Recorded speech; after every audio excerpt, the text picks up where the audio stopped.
آج ہم نفسیات کی دنیا کی ایک ایسی کتاب پر بات کریں گے جس نے انسانی گروہوں اور سماجی رویوں کو دیکھنے کا نظریہ بدل دیا۔ ہم بات کر رہے ہیں بابائے نفسیات سگمنڈ فرائڈ کی شاہکار تصنیف ماس سائیکالوجی اینڈ ادر رائٹنگز پر۔ بالکل، اور یہ ایک ایسا موضوع ہے جو آج کے دور میں بھی مائنڈ ورس میں خوش آمدید۔ یہ وہ جگہ ہے جہاں ہم انسان کے دماغ، جذبات اور کائنات کے رازوں کو ایک صاف، سادہ اور دلکش انداز میں سمجھتے ہیں۔ یہاں ہر بات علم بھی ہے، حیرت بھی، اور سوچنے کا ایک نیا راستہ بھی۔ اگر آپ جاننا چاہتے ہیں کہ ہم کیوں سوچتے ہیں، کیسے محسوس کرتے ہیں اور دنیا دراصل کس اصول پر چلتی ہے، تو آپ بالکل صحیح جگہ پر آئے ہیں۔ ہماری اس ذہنی سفر میں شامل ہوں اور ہر دن خود کو ایک نئی نظر سے دیکھنا سیکھیں۔ لہٰذا ہمارے ساتھ جڑنے کے لیے اس چینل کو سبسکرائب کریں۔ جی، اور آج کی گفتگو واقعی بہت اہم ہونے والی ہے۔ ہاں بالکل۔ تو آج ہم اس کتاب کے گہرے مطالعے کا پہلا حصہ شروع کر رہے ہیں، جس میں ہم خاص طور پر دو بنیادی ابواب کا تفصیلی جائزہ لیں گے۔ پہلا ہے Leibniz description of the group mind, اور پھر ہم بات کریں گے other estimates of collective mental life پر۔ صحیح، یہ دونوں ابواب دراصل بنیاد فراہم کرتے ہیں ساری۔ بالکل، اور ہمارا آج کا مشن بھی یہی ہے نا، مطلب ہم یہ سمجھنا چاہتے ہیں کہ ایک عام تنہائی میں معقول اور سلجھا ہوا انسان کسی ہجوم یا گروہ کا حصہ بنتے ہی بالکل مختلف اور بعض اوقات غیر معقول رویہ کیوں اختیار کر لیتا ہے۔ چلیں اس بات کی گہرائی میں چلتے ہیں۔ یہ واقعی نفسیات کا ایک بہت بڑا معاملہ ہے۔ تو سب سے پہلے میں یہ جاننا چاہ رہی تھی کہ فرائڈ کے نزدیک یہ انفرادی نفسیات اور سماجی نفسیات میں کیا بنیادی فرق ہے؟ مطلب کیا یہ واقعی دو الگ چیزیں ہیں؟ دیکھیں، یہاں جو بات سب سے زیادہ حیران کن ہے وہ یہ ہے کہ فرائڈ کے نزدیک یہ دونوں آپس میں الگ ہیں ہی نہیں۔ اچھا، مطلب کوئی فرق نہیں؟ جی بالکل۔ عام طور پر ہم یہ سوچتے ہیں نا کہ ہماری ایک نجی سوچ ہے جو صرف ہماری ہے، اور ایک سماجی سوچ ہے، لیکن فرائڈ اور ان کے ذرائع ہمیں بتاتے ہیں کہ ہر انفرادی نفسیات دراصل سماجی نفسیات ہی ہے۔ ہاں، وہ کیسے؟ ذرا اس کو آسان کریں۔ اصل میں انسان کے ذہن میں ہمیشہ کوئی نہ کوئی دوسرا شخص، ایک ماڈل، ایک مددگار یا کسی حریف کے طور پر موجود ہوتا ہے۔ مطلب چاہے وہ آپ کے والدین ہوں، دوست ہوں یا استاد ہوں، آپ تنہائی میں بھی تنہا نہیں ہوتے۔ ارے واہ! تو کیا یہ ایسا ہے جیسے ایک دھاگا تنہا تو کچھ نہیں ہوتا، مطلب اس کی کوئی خاص حیثیت نہیں، لیکن جب وہ کپڑے کی بناوٹ کا حصہ بنتا ہے تو اس کی ایک پوری شناخت بن جاتی ہے۔ بالکل، ہمارا دماغ ہمیشہ ان رشتوں کے حوالے سے ہی کام کر رہا ہوتا ہے۔ صحیح، لیکن ایک منٹ، اگر ہم سب پہلے سے ہی ساماجک ہیں، مطلب ہمارا ذہن ہمیشہ جڑا ہوا ہے، تو پھر ماہرین نفسیات کو لوگوں کے ایک بڑے ہجوم یعنی ماس کو الگ سے پڑھنے کی ضرورت کیوں پیش آئی؟ کیا محض تعداد بڑھنے سے انسان بدل جاتا ہے؟ یہ ایک بہت زبردست سوال ہے، اور اسی سوال کا جواب دینے کے لیے فرائڈ نے گستاو لے بون کے نظریات کا سہارا لیا۔ لے بون کی ایک بہت مشہور کتاب ہے، لا سائیکالوجی دی فول۔ ہاں، وہ ہجوم کی نفسیات والی کتاب، رائٹ؟ جی ہاں، لے بون کا ماننا ہے کہ جب ایک انسان کسی بڑے ہجوم کا حصہ بنتا ہے تو اس کی انفرادی اور باشعور شخصیت گویا پگھل کر ختم ہو جاتی ہے۔ پگھل کر ختم ہو جاتی ہے؟ یہ تو کافی ڈراؤنی بات ہے۔ بالکل ڈراؤنی ہے، اور لے بون اس کی 3 بنیادی وجوہات بتاتے ہیں۔ پہلی وجہ وہ بتاتے ہیں ناقابل تسخیر طاقت کا احساس اور گمنامی۔ گمنامی یعنی ہجوم میں کوئی ہمیں پہچان نہیں سکتا؟ بالکل، ہجوم انسان کو ایک گمنامی فراہم کرتا ہے۔ وہ اپنی انفرادی ذمہ داریوں، اخلاقی پابندیوں اور اس سماجی خوف کو بھول جاتا ہے جو اسے اکیلے میں روکے رکھتا ہے۔ جیسے کوئی غائب ہونے کی چادر اوڑھ لی ہو کسی میں۔ ہاں، یہ غائب ہونے والی چادر ایک بہت اچھی تشبیہ ہے۔ اس چادر کے پیچھے انسان وہ سب کر گزرتا ہے جو وہ اکیلے کبھی نہ کرے۔ اس کے بعد لے بون دوسری وجہ بتاتے ہیں، جو ہے سرایت یا چھوت، جسے ہم کنٹیجن کہتے ہیں۔ رکیے ذرا، متعدی بیماری مطلب یہ کسی وائرس کی طرح ہے جو ایک دماغ سے دوسرے دماغ تک تیزی سے پھیلتا ہے؟ جی بالکل، ہجوم کے اندر جذبات اور رویے بالکل ایک متعدی بیماری کی طرح پھیلتے ہیں۔ انسان گروہی مفاد کے لیے اپنے ذاتی مفادات کو فوراً قربان کر دیتا ہے۔ اچھا، تو یہ سرایت اصل میں کام کیسے کرتی ہے؟ کیا یہ کوئی جسمانی عمل ہے؟ یہ ایک نفسیاتی عمل ہے۔ دیکھیں، جیسے اگر ایک شخص جمائی لیتا ہے تو آس پاس کے لوگوں کو بھی جمائی آنے لگتی ہے، یا اگر ایک بندہ بھاگنا شروع کر دے تو باقی بھی بنا سوچے سمجھے بھاگنے لگتے ہیں۔ ہاں ہاں، وہ پینک والا عنصر۔ بالکل، اور یہی سرایت ہمیں لیبون کی تیسری اور سب سے اہم وجہ کی طرف لے جاتی ہے، اور وہ ہے اثر پذیری یا سجسٹیبلٹی۔ اچھا، یہاں بات واقعی بہت دلچسپ ہو جاتی ہے۔ ہپنوٹزم کی بات ہو رہی ہے یہاں۔ بالکل، لیبون اسے ہپنوٹزم جیسی کیفیت ہی کہتے ہیں۔ انسان اپنی شعوری شخصیت کھو دیتا ہے اور ہجوم کے زیر اثر۔ یعنی وہ بالکل کٹ پتلی بن جاتا ہے۔ میں یہ سوچ رہی تھی کہ ایک مثال ذہن میں آ رہی ہے، جیسے ایک انتہائی شریف انسان ہے جو اکیلے میں کسی سے اونچی آواز میں بات نہیں کرتا، ہر اصول مانتا ہے، لیکن اسی شخص کو ایک کرکٹ سٹیڈیم میں دیکھیں، ہجوم کے درمیان وہ سب سے زیادہ شور مچا رہا ہوتا ہے، بعض اوقات پرتشدد گالیاں دے رہا ہوتا ہے۔ بالکل، وہ سٹیڈیم والا شخص دراصل ہپنوٹزم کی اس کیفیت میں ہوتا ہے۔ اس کی شعوری تہذیب یافتہ شخصیت سو جاتی ہے۔ اور پھر کون جاگتا ہے؟ مطلب اگر شعور سو گیا ہے تو فیصلے کون کر رہا ہے؟ فرائیڈ اور لیبون کے مطابق جب شعوری دماغ سوتا ہے تو نسل کا لاشعور یعنی انکانشس غالب آ جاتا ہے۔ لاشعور؟ یعنی ہماری وہ پرانی دبی ہوئی جبلتیں۔ جی، وہ جبلتیں جو بہت ابتدائی اور خام ہیں۔ اور سب سے خطرناک بات یہ ہے کہ ہجوم منطق یا لاجک سے نہیں سوچتا۔ تو پھر وہ کیسے سوچتا ہے؟ ہجوم تصویروں اور وہموں میں سوچتا ہے، یعنی امیجز اور ایلیوژنز میں۔ اسے سچائی کی کوئی تلاش نہیں ہوتی۔ سچائی کی تلاش نہیں ہوتی؟ یہ تو بہت بڑی بات ہے۔ ہاں، وہ صرف ایسے فریب کا تقاضا کرتا ہے جو اس کے جذبات کو فوراً تسکین دے سکیں۔ انہیں شک پسند نہیں، وہ سیدھا انتہاؤں پر جاتے ہیں۔ تو اس سب کا اصل مطلب کیا ہے؟ میں سمجھنے کی کوشش کر رہی ہوں کہ کیا گروہ ہمیشہ برے، پرتشدد اور غیر معقولی ہوتے ہیں؟ کیا ہجوم میں انسان صرف درندہ بن جاتا ہے؟ میرا مطلب ہے، ہم نے تو ہجوم کو اچھے کام کرتے بھی دیکھا ہے۔ یہ ایک بہت اہم تنقیدی سوال ہے۔ اگر ہم اسے بڑے تناظر میں دیکھیں نا، تو ذرائع واضح کرتے ہیں کہ ایسا ہمیشہ نہیں ہوتا۔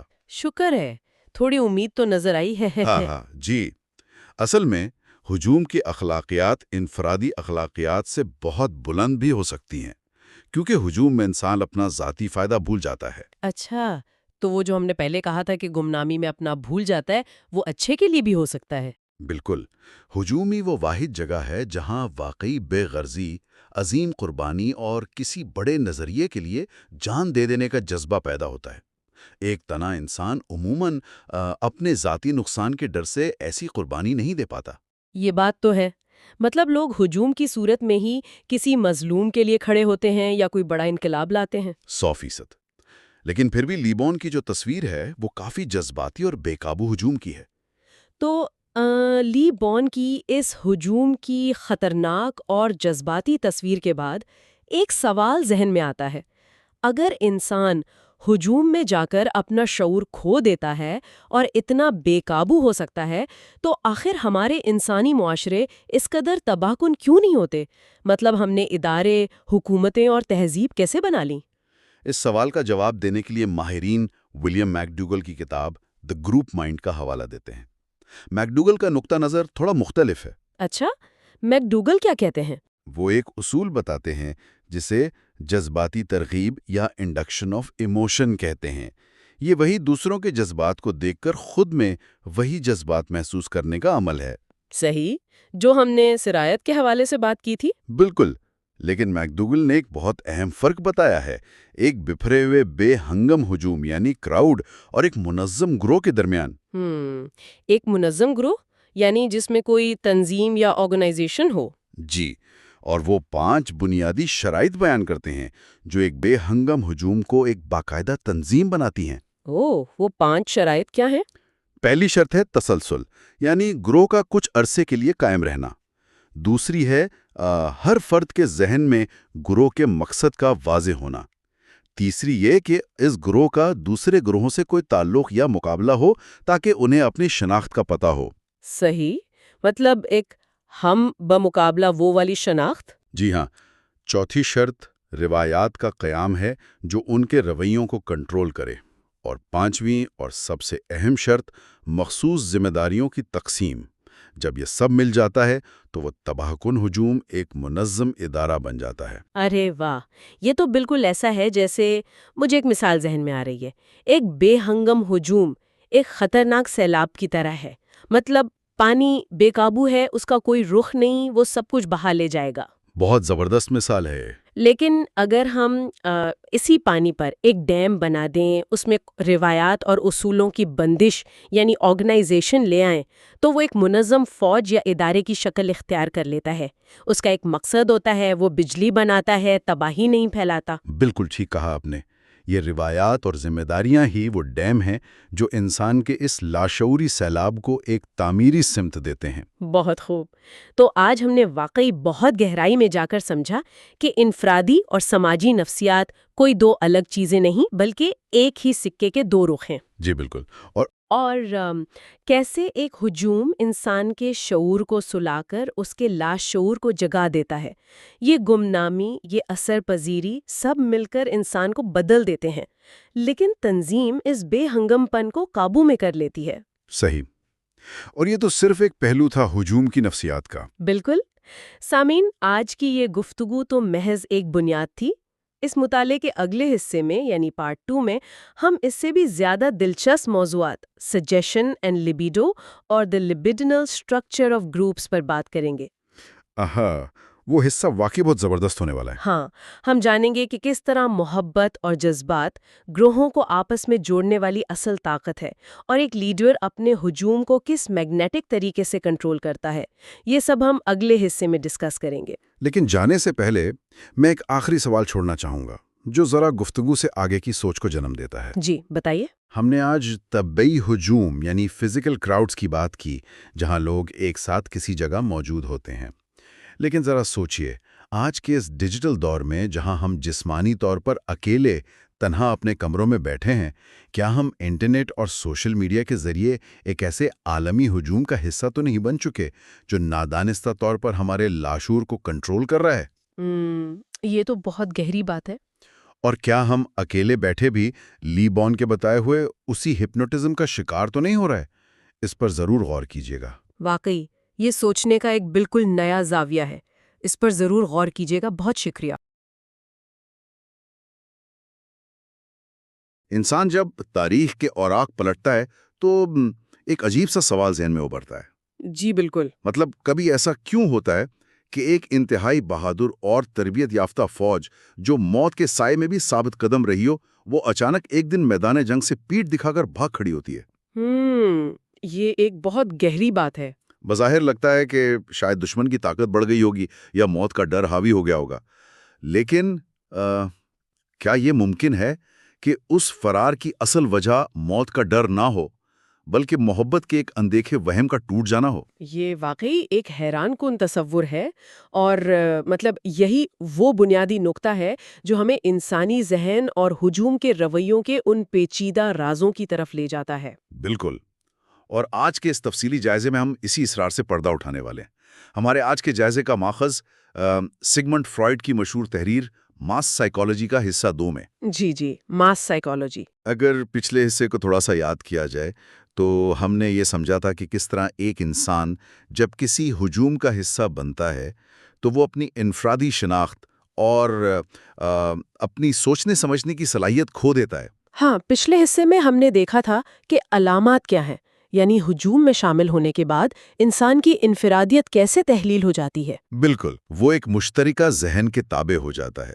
لیکن آج کا مشن اس سے کہیں زیادہ اہم ہے۔ آج ہم نے اس سوال کا جواب ڈھونڈنا ہے کہ آخر ایسا کیوں ہوتا ہے؟ صحیح۔ وہ کون سی مقناطیسی طاقت ہے جو انسانوں کو ہجوم میں اس قدر جکڑ لیتی ہے؟ اس جائزے میں ہم خاص طور پر سجیشن اور لبیڈو کے تصورات کی گہرائی میں جائیں گے اور یہ سمجھیں گے کہ 2 بڑے مصنوعی گروہ یعنی چرچ اور فوج اندرونی طور پر کیسے کام کرتے ہیں۔ اور یہ محض پرانے نظریات نہیں ہیں، یہ وہ نفسیاتی پہیے ہیں جو آج بھی معاشرے کو چلا رہے ہیں۔ تو چلیں اس کی تفصیل میں جاتے ہیں۔ فرائڈ اپنے اس تجزیے میں ایک لفظ بار بار استعمال کرتا ہے جسے وہ لبیڈو کا نام دیتا ہے۔ جی، لبیڈو۔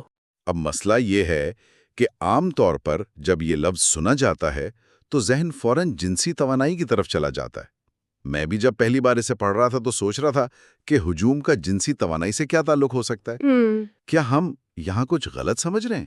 دیکھیں، یہ فرائیڈ کو سمجھنے کے حوالے سے ایک انتہائی عام اور بڑی غلط فہمی ہے۔ اچھا؟ فرائیڈ کے نزدیک گروہی حرکیات میں لیبیڈو کا مطلب وہ نہیں جو عام طور پر سمجھا جاتا ہے۔ وہ اسے محض جنسی کشش نہیں کہتا، وہ اسے محبت یا یونانی فلسفے کے تصور یعنی ایروز کے طور پر پیش کرتا ہے۔ ایروز، ہاں۔ اگر اس کی وسعت کو دیکھا جائے تو یہ وہ زندگی بخش طاقت ہے، وہ جذباتی تعلق ہے جو پوری دنیا کو اور خاص طور پر ایک گروہ کے افراد کو آپس میں جوڑے رکھتا ہے۔ یعنی ہم کہہ سکتے ہیں کہ اس میں وہ تمام جذبات شامل ہیں جن پر محبت کا ٹھپا لگایا جا سکتا ہے؟ بالکل، اس لیبیڈو کے دائرے میں خود سے محبت کرنا، والدین کا بچوں سے پیار، پرخلوص دوستی اور عمومی ہمدردی بھی؟ جی ہاں، انسانیت کے لیے ہمدردی اور یہاں تک کہ ان غیر مرئی نظریات یا ملک سے جو لگاؤ ہوتا ہے وہ سب شامل ہے۔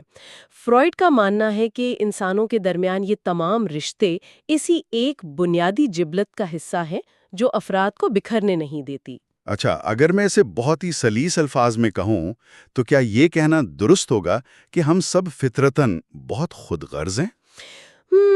کس لحاظ سے؟ مطلب ہر انسان کو لگتا ہے کہ وہ دنیا کی فلم کا مرکزی ہیرو ہے اور باقی سب لوگ صرف سائیڈ کیریکٹرز ہیں۔ ہاں بالکل۔ جسے نفسیات کی زبان میں نرگسیت کہا جاتا ہے۔ انسان تو بنیادی طور پر صرف اپنی بقا اور اپنے مفاد کے بارے میں سوچتا ہے نا؟ یہ آپ نے بالکل درست نشاندہی کی، اور فرائیڈ بھی انسان کی اس شدید نرگسیت کو مانتا ہے۔ انسان واقعی فطرتاً اپنے آپ سے سب سے زیادہ محبت کرتا ہے۔ صحیح۔ اور یہاں جو بات حیران کن ہے وہ یہ ہے کہ جب یہی خود غرض انسان ایک ہجوم کا حصہ بنتا ہے تو اچانک ایک معجزہ ہوتا ہے۔ کیسا معجزہ؟ وہ اپنی اس نرگسیت سے دستبردار ہو جاتا ہے، وہ دوسروں کی خامیوں کو برداشت کرنے لگتا ہے اور اپنے ذاتی مفاد کو پیچھے چھوڑ دیتا ہے۔ اوہو، یعنی وہ اپنی انا مار دیتا ہے۔ جی بالکل، اور فرائیڈ کے مطابق یہ قربانی کوئی منطقی فیصلہ نہیں ہوتا، یہ صرف اور صرف لیبیڈو یعنی اس طاقتور جذباتی تعلق کی وجہ سے ہوتا ہے۔ یہ تو واقعی عجیب بات ہے۔ اس کا مطلب ہے کہ لوگ کسی عقلی معاہدے کے تحت اکٹھے نہیں ہوتے، بلکہ محبت کے اس مغناطیس کی وجہ سے جڑے رہتے ہیں۔ بالکل۔ اگر یہ مغناطیس بیچ میں سے ہٹا دیا جائے تو شاید ہم انسان ایک دوسرے کو نوچ کھائیں۔ بالکل ایسا ہی ہے۔ اگر یہ جذباتی رشتہ موجود نہ ہو تو ہر انسان کی ذاتی نرگسیت اتنی طاقتور ہے کہ وہ کسی بھی گروہ کو فوراً ٹکڑے ٹکڑے کر دے۔ محبت اور ہم آہنگی کے بغیر کوئی بھی ہجوم چند لمحوں سے زیادہ کھڑا نہیں رہ سکتا۔ اچھا، چلیں اس بات کو ایک قدم اور آگے لے کر چلتے ہیں۔ اگر ہم واقعی اتنے خود غرض ہیں اور لیبیڈو ہمیں جوڑے رکھتا ہے تو انسان اتنے بڑے اور منظم گروہ کیسے بنا لیتا ہے جو صدیوں تک قائم رہتے ہیں؟ یہ ایک اہم سوال ہے۔ ظاہری بات ہے، ہزاروں لوگ خود بخود تو سڑک پر چلتے ہوئے اپنی آنا قربان کر کے گروہ نہیں بن جاتے۔ کوئی نہ کوئی ایسا بیرونی دباؤ ہونا چاہیے جو اس لیبیڈو کو کنٹرول کرے۔ جی، اور یہیں سے ہمارے ذرائع میں مصنوعی گروہوں کی بحث شروع ہوتی ہے۔ فرائیڈ نے دو بڑے اداروں کا انتخاب کیا ہے، ایک چرچ اور دوسری فوج۔ مصنوعی گروہ؟ جی، فرائیڈ انہیں مصنوعی گروہ کا نام دیتا ہے۔ انہیں قدرتی ہجوم سے الگ اس لیے رکھا گیا ہے کیونکہ یہ کسی حادثے کے تحت نہیں بنتے۔ انہیں منظم رکھنے اور بکھرنے سے بچانے کے لیے ایک جبری نظام یا بیرونی دباؤ درکار ہوتا ہے۔ مطلب اگر کوئی ان کے اصول توڑے گا تو اسے سزا ملے گی؟ بالکل، اسے سخت سزا دی جاتی ہے یا باہر نکال دیا جاتا ہے۔ لیکن کیا صرف سزا کا خوف انسان کو جڑے رکھ سکتا ہے؟ تاریخ تو بغاوتوں سے بھری پڑی ہے۔ اور یہی فرائیڈ کی اصل دریافت ہے۔ وہ کہتی ہے کہ صرف ڈنڈا یا سزا کا خوف اتنے بڑے اداروں کی بنیاد نہیں ہو سکتا۔ تو پھر بنیاد کیا ہے؟ ان گروہوں کا سب سے بڑا رہنما اپنے ماننے والوں میں سے ہر ایک سے بالکل برابر محبت کرتا ہے۔ اچھا، مساوی محبت کا وہم، یہ نقطہ واقعی ذہن کے دریچے کھول دیتا ہے۔ ذرائع میں چرچ کی مثال کو بڑی خوبصورتی سے بیان کیا گیا ہے۔ جی بالکل۔ وہاں مسیح ایک مہربان بڑے بھائی یا ایک شفیق باپ کے متبادل کے طور پر پیش کیا جاتا ہے۔ یہ تصور ذہنوں میں بٹھایا جاتا ہے کہ مسیح کی نظر میں ہر پیروکار برابر ہے۔ صحیح۔ چاہے وہ کوئی عام کسان ہو یا بہت بڑا پادری، وہ سب سے ایک جیسی محبت کرتا ہے۔ اور چونکہ وہ سب اس ایک ہستی کی محبت کے حقدار ہیں، اس لیے وہ خود بخود آپس میں روحانی بھائی بن جاتے ہیں۔ بالکل، اور یہی وہم اس پوری دیوے ہیکل عمارت کی واحد بنیاد ہے۔ جو لبیڈو فرد کو مسیح سے جوڑتا ہے، بالکل وہی رشتہ اسے باقی تمام پیروکاروں سے بھی جوڑ دیتا ہے۔ یعنی افراد کے درمیان جو ہم آہنگی ہے وہ دراصل رہنما سے محبت کا عکس ہے۔ جی ہاں، بالکل ایسا ہی ہے۔ میں یہاں آپ کو تھوڑا سا روکنا چاہوں گا کیونکہ یہ بات چرچ کے معاملے میں تو سمجھ آتی ہے، ان کی بنیاد ہی اخوت اور برابری پر ہے، لیکن جب ہم فوج کی بات کرتے ہیں تو میں الجھن کا شکار ہو جاتا ہوں۔ وہ کیوں؟ فوج میں تو برابری نام کی کوئی چیز نہیں ہوتی نا، وہاں تو ایک انتہائی سخت درجہ بندی ہے۔ جنرل سب سے اوپر، پھر بریگیڈیئر، پھر کیپٹن، سارجنٹ اور آخر میں ایک عام سپاہی۔ صحیح۔ وہاں تو اختیارات کا واضح فرق ہے۔ تو پھر فوج میں یہ مساوی محبت کا وہم کیسے کام کرتا ہے؟ کوئی کہہ ہی نہیں سکتا کہ جنرل اور سپاہی برابر ہیں۔ یہ ایک زبردست سوال ہے۔ بظاہر یہ ایک تضاد لگتا ہے، لیکن فرائیڈ اس کی بڑی شاندار وضاحت پیش کرتا ہے۔ اچھا، کیا وضاحت ہے؟ وہ کہتا ہے کہ فوج میں مساوی محبت کی یہ ساخت ایک سیدھی افقی لکیر نہیں ہے، بلکہ یہ ایک پیرامڈ کی طرح ہوتی ہے۔ ہر سطح پر یہ مساوی محبت کا وہم ایک چھوٹے پیمانے پر لاگو ہوتا ہے۔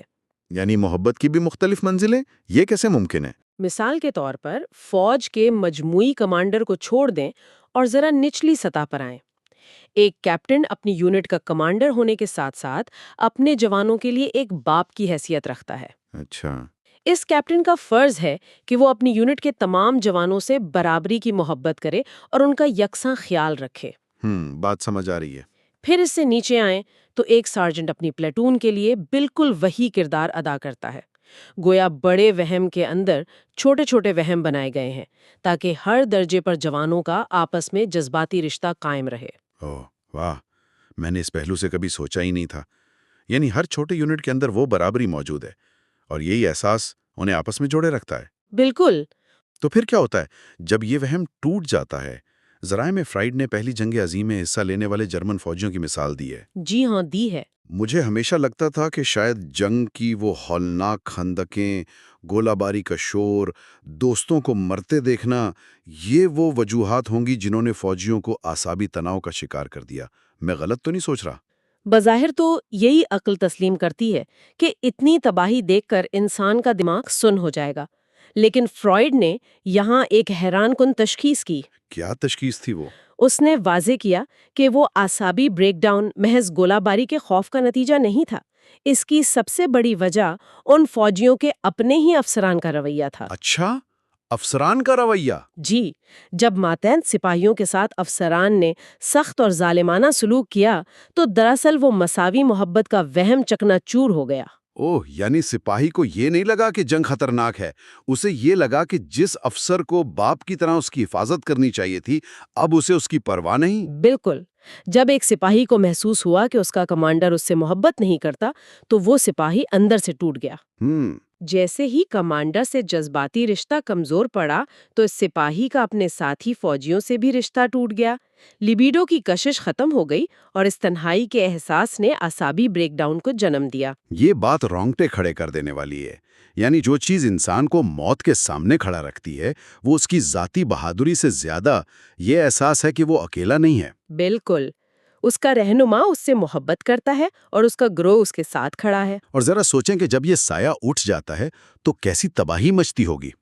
میرے خیال میں ہم اس مقام پر پہنچ گئے ہیں جہاں ہم خوف و ہراس یعنی پینک کی نفسیاتی تشریح کر سکتے ہیں۔ جی ہاں، فرائیڈ کے مطابق پینک اسی وقت پیدا ہوتا ہے جب ہجوم کے اندرونی جذباتی رشتے یعنی لیبیڈو اچانک منقطع ہو جاتا ہے۔ یعنی وہ رشتہ جو سب کو جوڑے ہوئے تھا وہ ٹوٹ جائے۔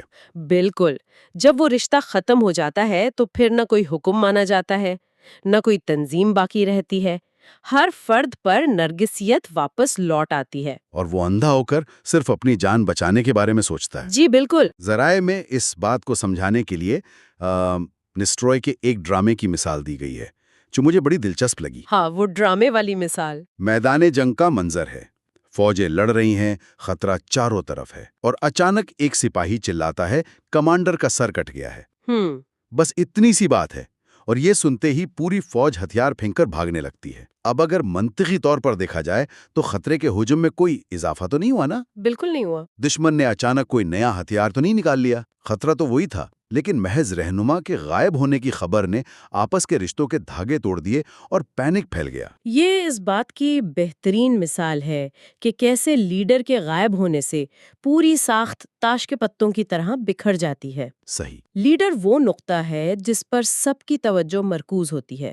جب وہ شخص ہی نہ رہا جس کے ساتھ سب نے اپنی محبت جوڑی ہوئی تھی تو وہ کشش ہی ختم ہو گئی، اور وہ اچانک ایک بہادر فوج کے بجائے ایک خود غرض اور خوفزدہ ہجوم میں بدل گئے۔ کی وجہ سے ہوتا ہے؟ کیا یہ ممکن نہیں کہ کسی خاص صورتحال میں خطرہ اتنا بڑا ہو کہ انسان کی بقا کی جبلت ہر قسم کے رشتے پر حاوی ہو جائے؟ آپ کی مراد کیا ہے؟ ذرا تصور کریں، کسی عمارت میں آگ لگ گئی ہے۔ وہاں موجود لوگ اس لیے تو دروازے کی طرف دھکے نہیں دے رہے ہوتے کہ ان کا لیڈر غائب ہو گیا ہے۔ ہاں، وہ تو آگ سے بھاگ رہے ہوتے ہیں۔ وہاں تو سیدھی سی بات ہے کہ خطرہ بہت بڑا ہے، اس لیے پینک ہے۔ کیا فرائیڈ نے اس پہلو کو نظر انداز کر دیا؟ یہ ایک بہت اہم تنقید ہے جو اکثر فرائیڈ کے اس نظریے پر کی جاتی ہے، لیکن فرائیڈ نے دراصل اس کا بہت مدلل جواب دیا ہے۔ اچھا، کیا جواب دیا ہے؟ وہ عمارت کی آگ اور میدان جنگ کے پینک میں ایک واضح فرق کرتا ہے۔ وہ کہتا ہے کہ اگر ایک گروہ جیسے کہ فوج اندر سے مضبوطی سے جڑا ہوا ہو تو وہ اکثر یقینی موت والے خطرات کا سامنا بھی مسکرا کر کرتے ہیں۔ صحیح۔ وہاں خطرہ جتنا بھی بڑا ہو، پینک پیدا نہیں ہوتا۔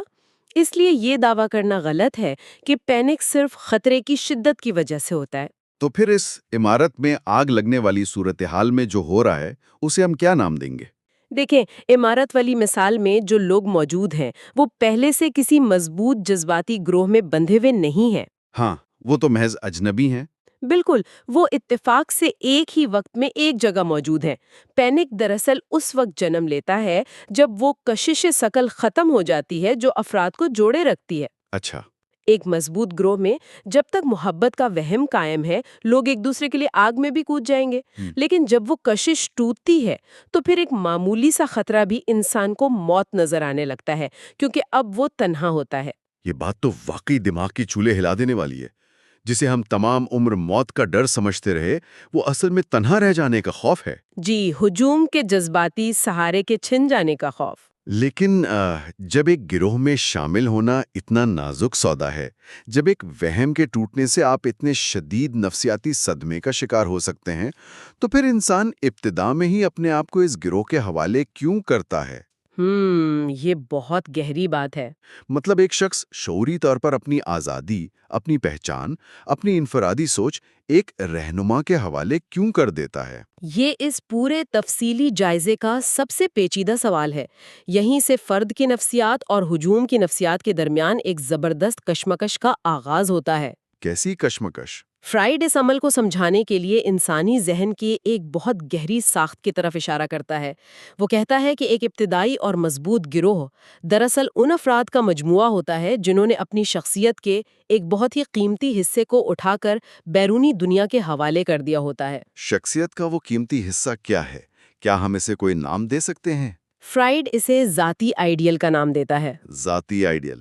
آسان لفظوں میں سمجھیں تو ہر انسان کے دماغ میں اپنا ایک آئیڈیل ہوتا ہے، ایک خاکہ کہ مجھے کیسا ہونا چاہیے، میرا بہترین ورژن کیا ہے۔ صحیح، ایک معیار ہوتا ہے۔ جب لوگ ایک گروہ میں شامل ہوتے ہیں تو وہ ایک غیر معمولی قربانی دیتے ہیں۔ وہ اپنے اس اندرونی ذاتی آئیڈیل کی جگہ ایک ہی بیرونی شخص یعنی اپنے رہنما کو بٹھا دیتے ہیں۔ یعنی اب رہنما ان کا آئیڈیل بن جاتا ہے۔ بالکل، وہ لاشعوری طور پر یہ مان لیتے ہیں کہ یہ رہنما ہی وہ کمال ہے جس کی اب ہمیں پیروی کرنی ہے، اور چونکہ اس ہجوم کے تمام افراد کا مرکز ایک ہی شخص بن جاتا ہے، اس لیے وہ خود بخود آپس میں ایک رشتے میں جڑ جاتے ہیں۔ تو کیا ہم اسے اس طرح سمجھ سکتے ہیں؟ ذرا تصور کریں کہ 10 لوگ ہیں اور ہر ایک کے ہاتھ میں اپنی اپنی ذات کا، اپنی سوچ کا ایک کمپاس ہے۔ جی ٹھیک ہے۔ اب وہ ہجوم کا حصہ بنتے ہیں اور فیصلہ کرتے ہیں کہ وہ اپنا اپنا کمپاس سمندر میں پھینک دیں گے، اور اب سب کے سب صرف ایک ہی GPS ڈیوائس کو دیکھیں گے اور اسی کی بتائی ہوئی سمت میں چلیں گے۔ بالکل۔ اور وہ GPS ان کا رہنما ہے۔ اب چونکہ سب ایک ہی سمت میں دیکھ رہے ہیں، اس لیے وہ ایک ہی قدم پر چلتے ہیں اور آپس میں ٹکراتے نہیں۔ کیا یہ مثال درست ہے؟ یہ ایک بہت شاندار اور جامع تشبیہ ہے۔ واقعی وہ اپنا کمپاس پھینک دیتے ہیں، لیکن اس سے ایک اور بڑا سوال پیدا ہوتا ہے۔ کیا سوال؟ انسان اتنی آسانی سے اپنا کمپاس پھینکتا کیوں ہے؟ ہاں، یہ تو سوچنے والی بات ہے۔ یہ انسانی نفسیات کا کتنا بڑا عجوبہ ہے کہ وہ انسان جو بنیادی طور پر نرگسیت کا شکار ہے، وہ اپنی آزادی قربان کر کے اپنی انا کے آئیڈیل کو ایک لیڈر میں کیسے ضم کر دیتا ہے۔ یہ فیصلہ ہرگز معمولی نہیں ہوتا۔ تو پھر اس سودے میں انسان کو ملتا کیا ہے؟ کیا وہ فیصلے کرنے کی مشقت سے بچنا چاہتا ہے، یا وہ اس تنہائی اور عدم تحفظ سے فرار چاہتا ہے؟ بالکل درست۔ انسان کو وہ تحفظ اور وہ سکون ملتا ہے جو آزادی کی بھاری قیمت ادا کرنے کے بعد حاصل ہوتا ہے۔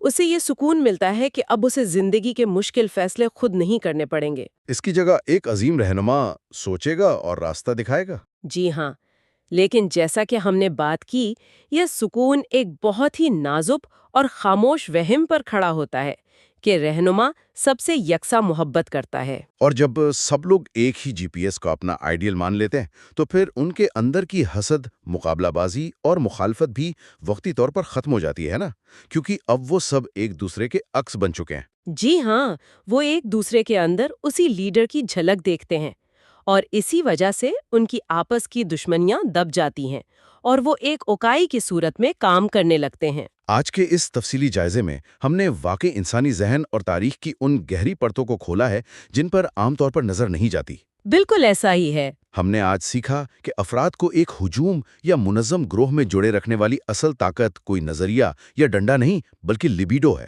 وہ اندیکھی محبت، وہ ایروز جو افراد کو آپس میں اور اپنے رہنما سے باندھے رکھتا ہے۔ اور ہم نے یہ بھی سمجھا کہ چرچ اور فوج جیسے منظم اداروں کی پوری بقا اسی مساوی محبت کے وہم پر کھڑی ہے۔ اور سب سے بڑھ کر یہ کہ جب یہ وہم ٹوٹتا ہے تو کیسا شدید پینک جنم لیتا ہے۔ جی بالکل۔ گفتگو کے آخر میں ہم نے اس بات کی گہرائی میں بھی جھانکا کہ انسان کیسے اپنا انفرادی کمپاس، اپنا ذاتی آئیڈیل کسی لیڈر کے حوالے کر دیتا ہے۔ صحیح۔ اور سننے والوں کے لیے یہ جاننا بھی دلچسپ ہوگا کہ اس سلسلے کے تیسرے حصے میں ہم اسی بحث کو ایک قدم مزید آگے لے کر جائیں گے۔ جی، تیسرے حصے میں ہم آئیڈینٹیفیکیشن یا شناخت کے عمل کو مزید باریکی سے سمجھیں گے، اور اس بات پر گفتگو کریں گے کہ گروہ کے اندر محبت میں گرفتار ہونے کی کیفیت دراصل کیا ہوتی ہے۔ وہ آنے والا حصہ یقیناً اس موضوع کو اور بھی حیران کن بنا دے گا۔ لیکن آج کے اس نشست کو ختم کرنے سے پہلے غور کرنے کے لیے خیال ضرور چھوڑنا چاہوں گا۔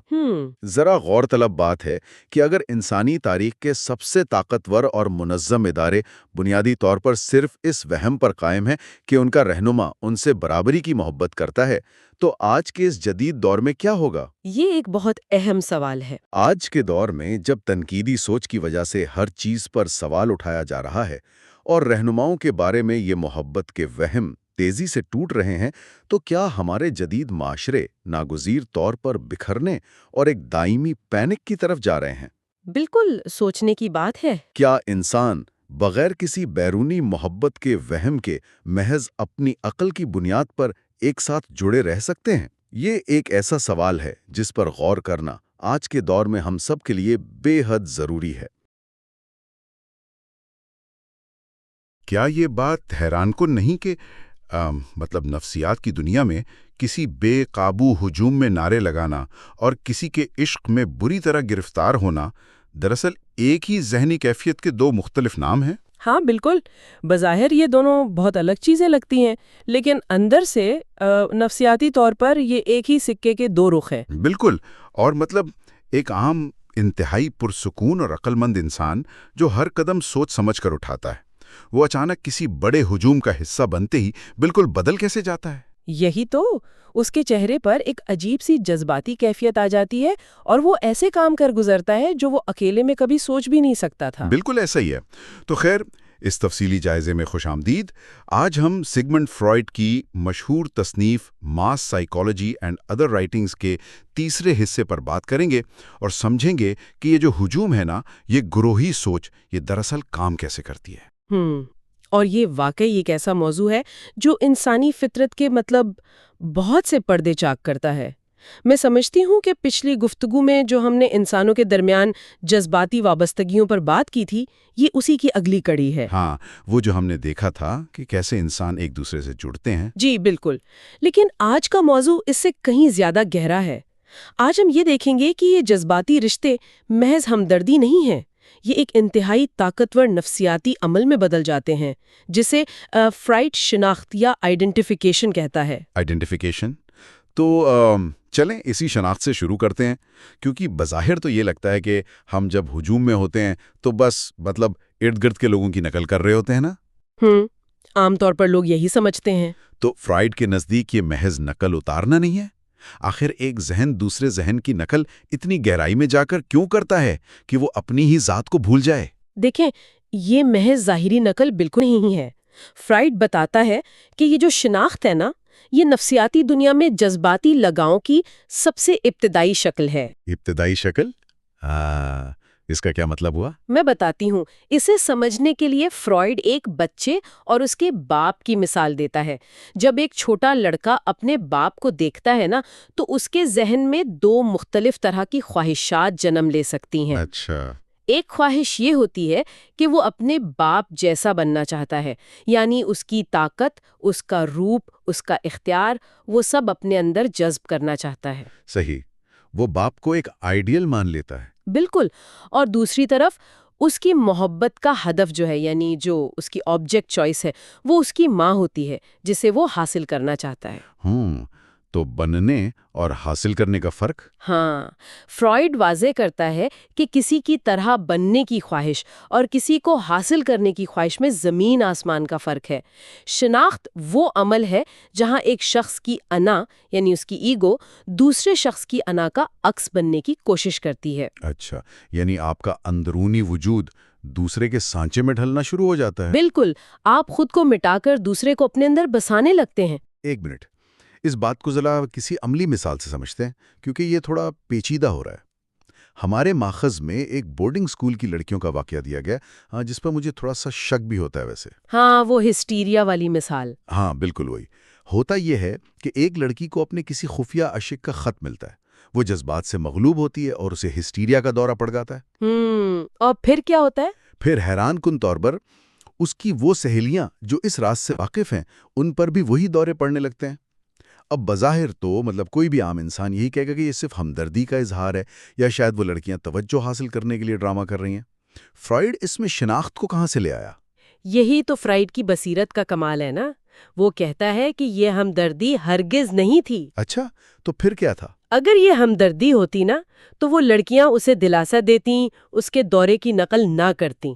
فرائڈ کہتا ہے کہ یہ دورے دراصل ایک جیسی جذباتی کیفیت کا نتیجہ تھے۔ یعنی وہ سب اندر سے ایک جیسا محسوس کر رہی تھی؟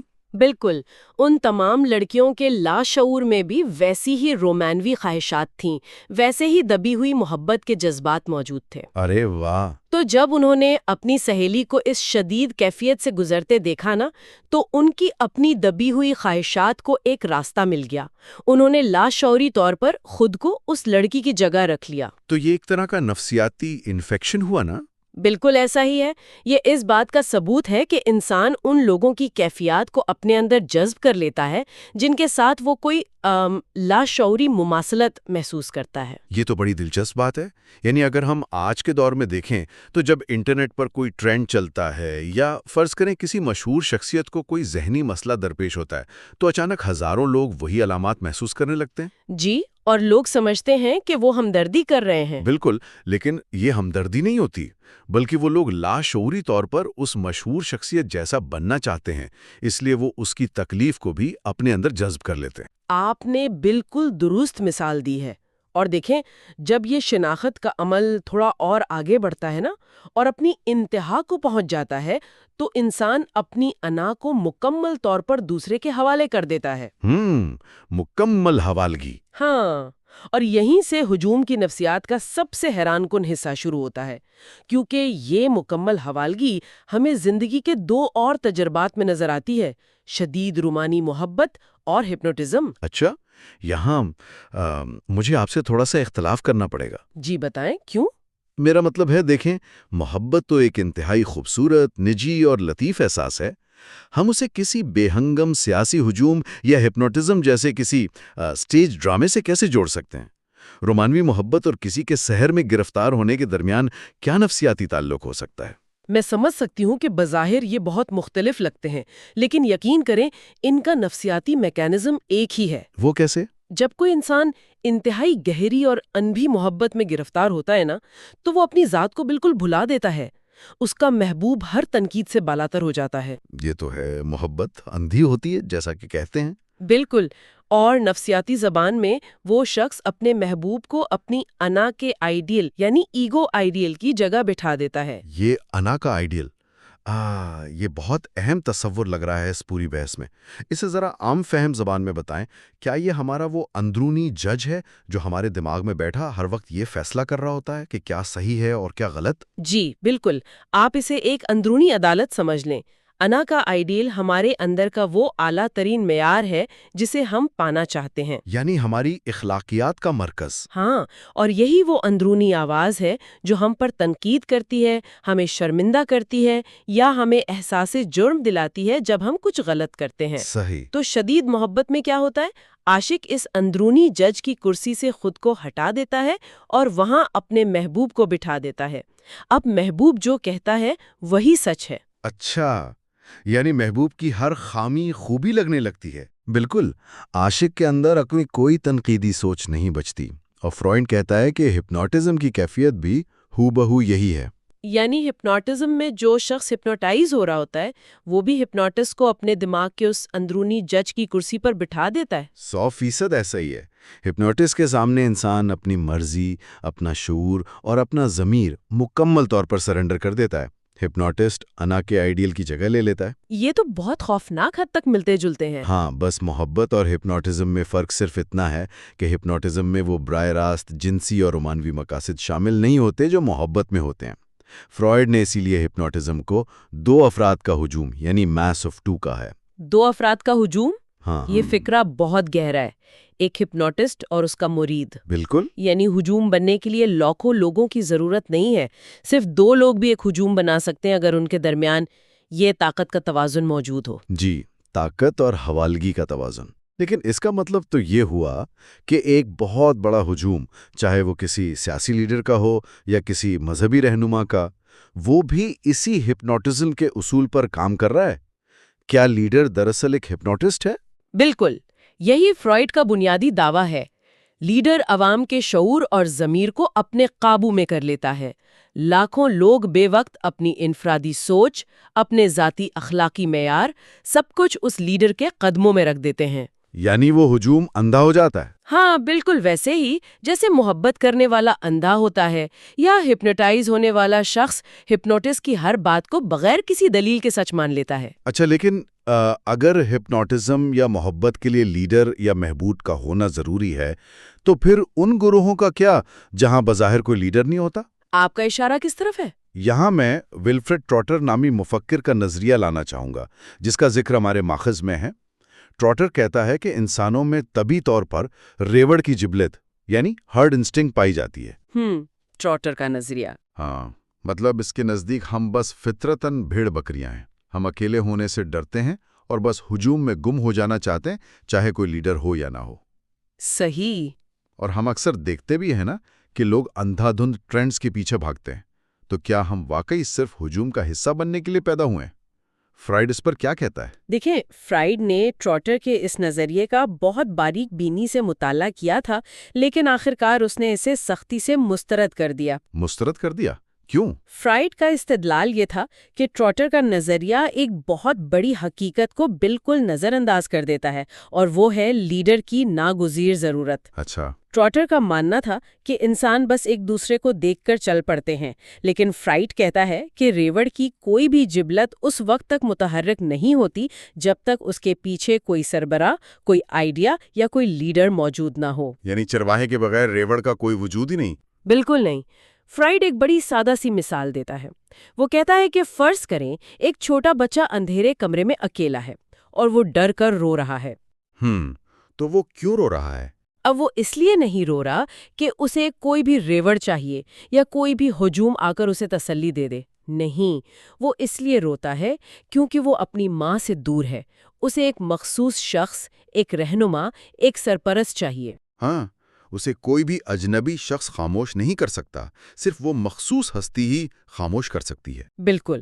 تو اس مثال کو وسیع تر تناظر میں دیکھیں تو فرائڈ کے مطابق انسان ریوڑ کے جانور یعنی ہرڈ اینیملز نہیں ہیں، بلکہ وہ گروہ کے جانور یعنی ہارڈ اینیملز ہیں۔ ہارڈ اینیملز یعنی جو ایک سردار کے ماتحت ہوں۔ جی، ہم صرف ایک دوسرے کے ساتھ کھڑے ہونے کے لیے جمع نہیں ہوتے، ہم کسی ایک طاقتور ہستی کے تابع ہونے کے لیے جمع ہوتے ہیں۔ یہ نقطہ واقعی سوچ کے زاویے بدل دیتا ہے۔ اس کا مطلب تو یہ ہوا کہ ہجوم کے اندر جو ہم آہنگی، برابری اور یکجہتی ہمیں نظر آتی ہے، وہ دراصل کوئی مساوت ہے ہی نہیں۔ بالکل نہیں ہے۔ ہم تو اکثر کہتے ہیں نا کہ ہجوم میں سب برابر ہیں، سب بھائی بھائی ہیں، تو پھر فرائڈ کے مطابق یہ بھائی چارہ کس بنیاد پر کھڑا ہے؟ میں بتاتی ہوں، یہ بھائی چارہ دراصل مشترکہ بے بسی پر کھڑا ہے۔ مشترکہ بے بسی؟ ہاں، گروہ میں شامل افراد کی آپس کی مسابقت، ان کا حسد، برابری میں صرف اس لیے بدلتا ہے کیونکہ ان سب کو ایک ہی لیڈر کی برابری کی سطح پر اطاعت کرنی ہوتی ہے۔ اچھا، یعنی سب برابر کے غلام ہیں، اس لیے بھائی بھائی ہیں۔ بالکل۔ فرائڈ فوج اور چرچ کی مثال دیتا ہے۔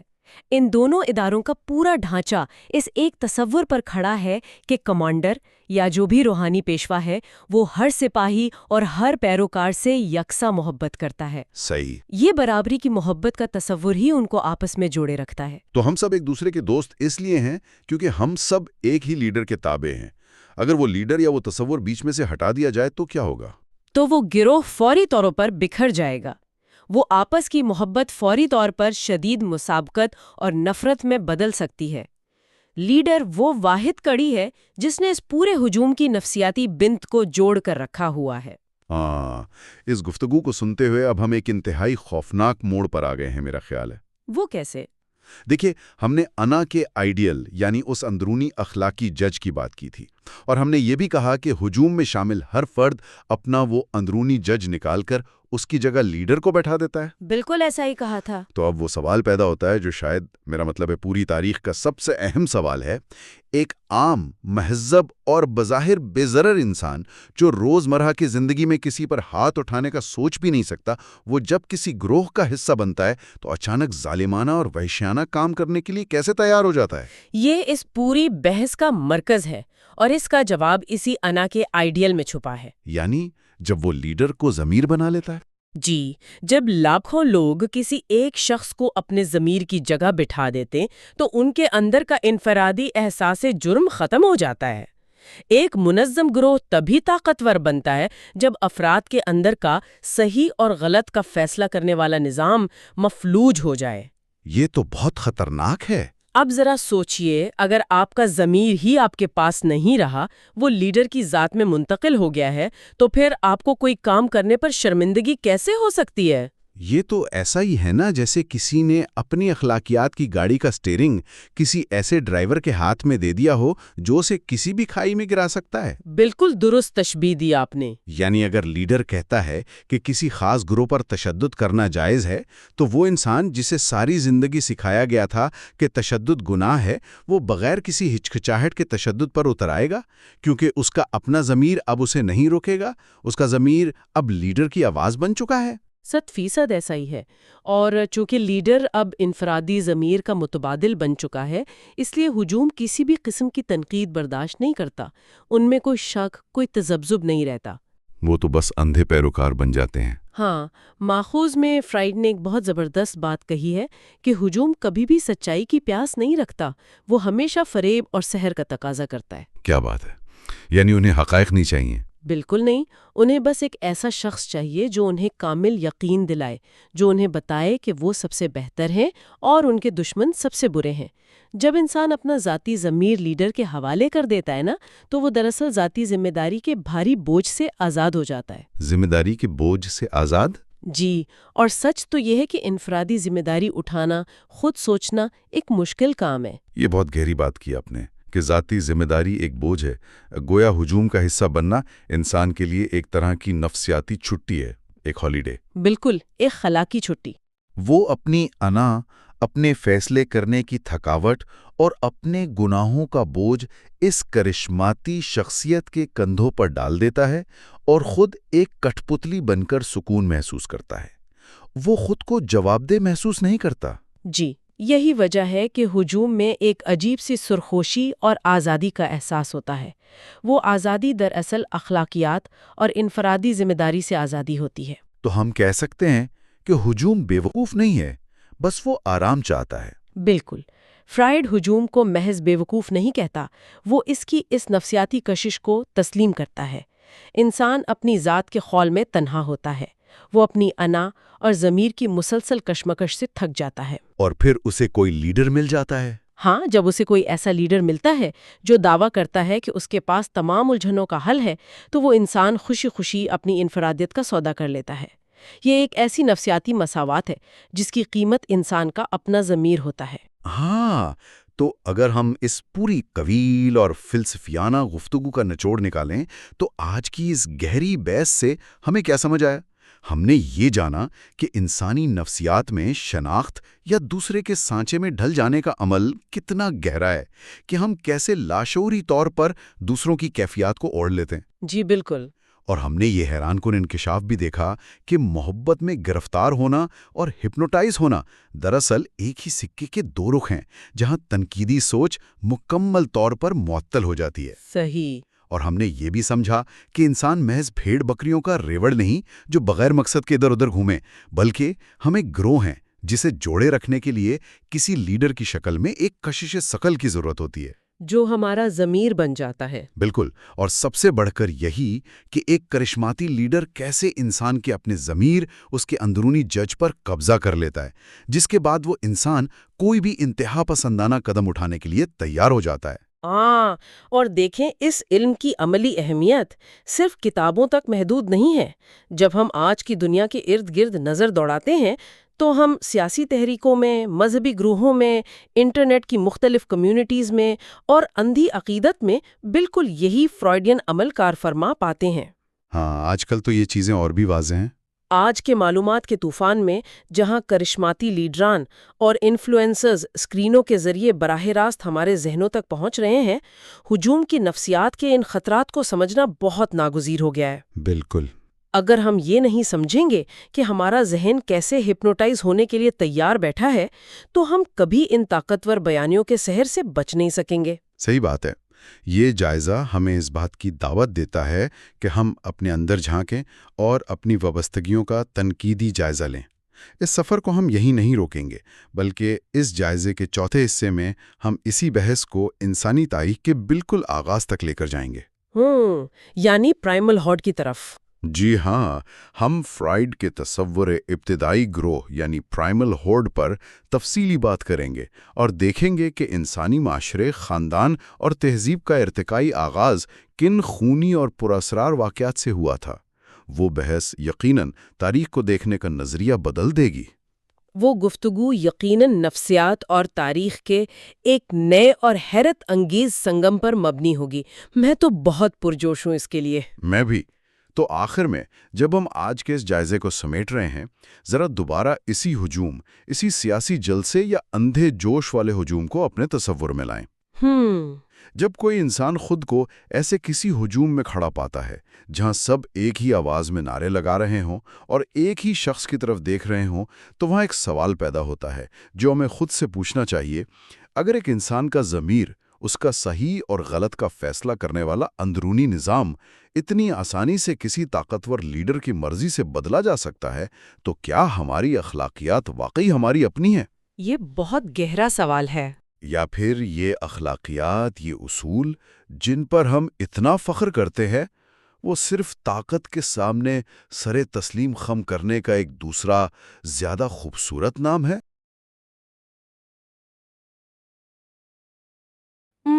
یہ ایک عام مشاہدہ ہے اور ہم سب نے کبھی نہ کبھی اس پر حیرت کا اظہار ضرور کیا ہوگا۔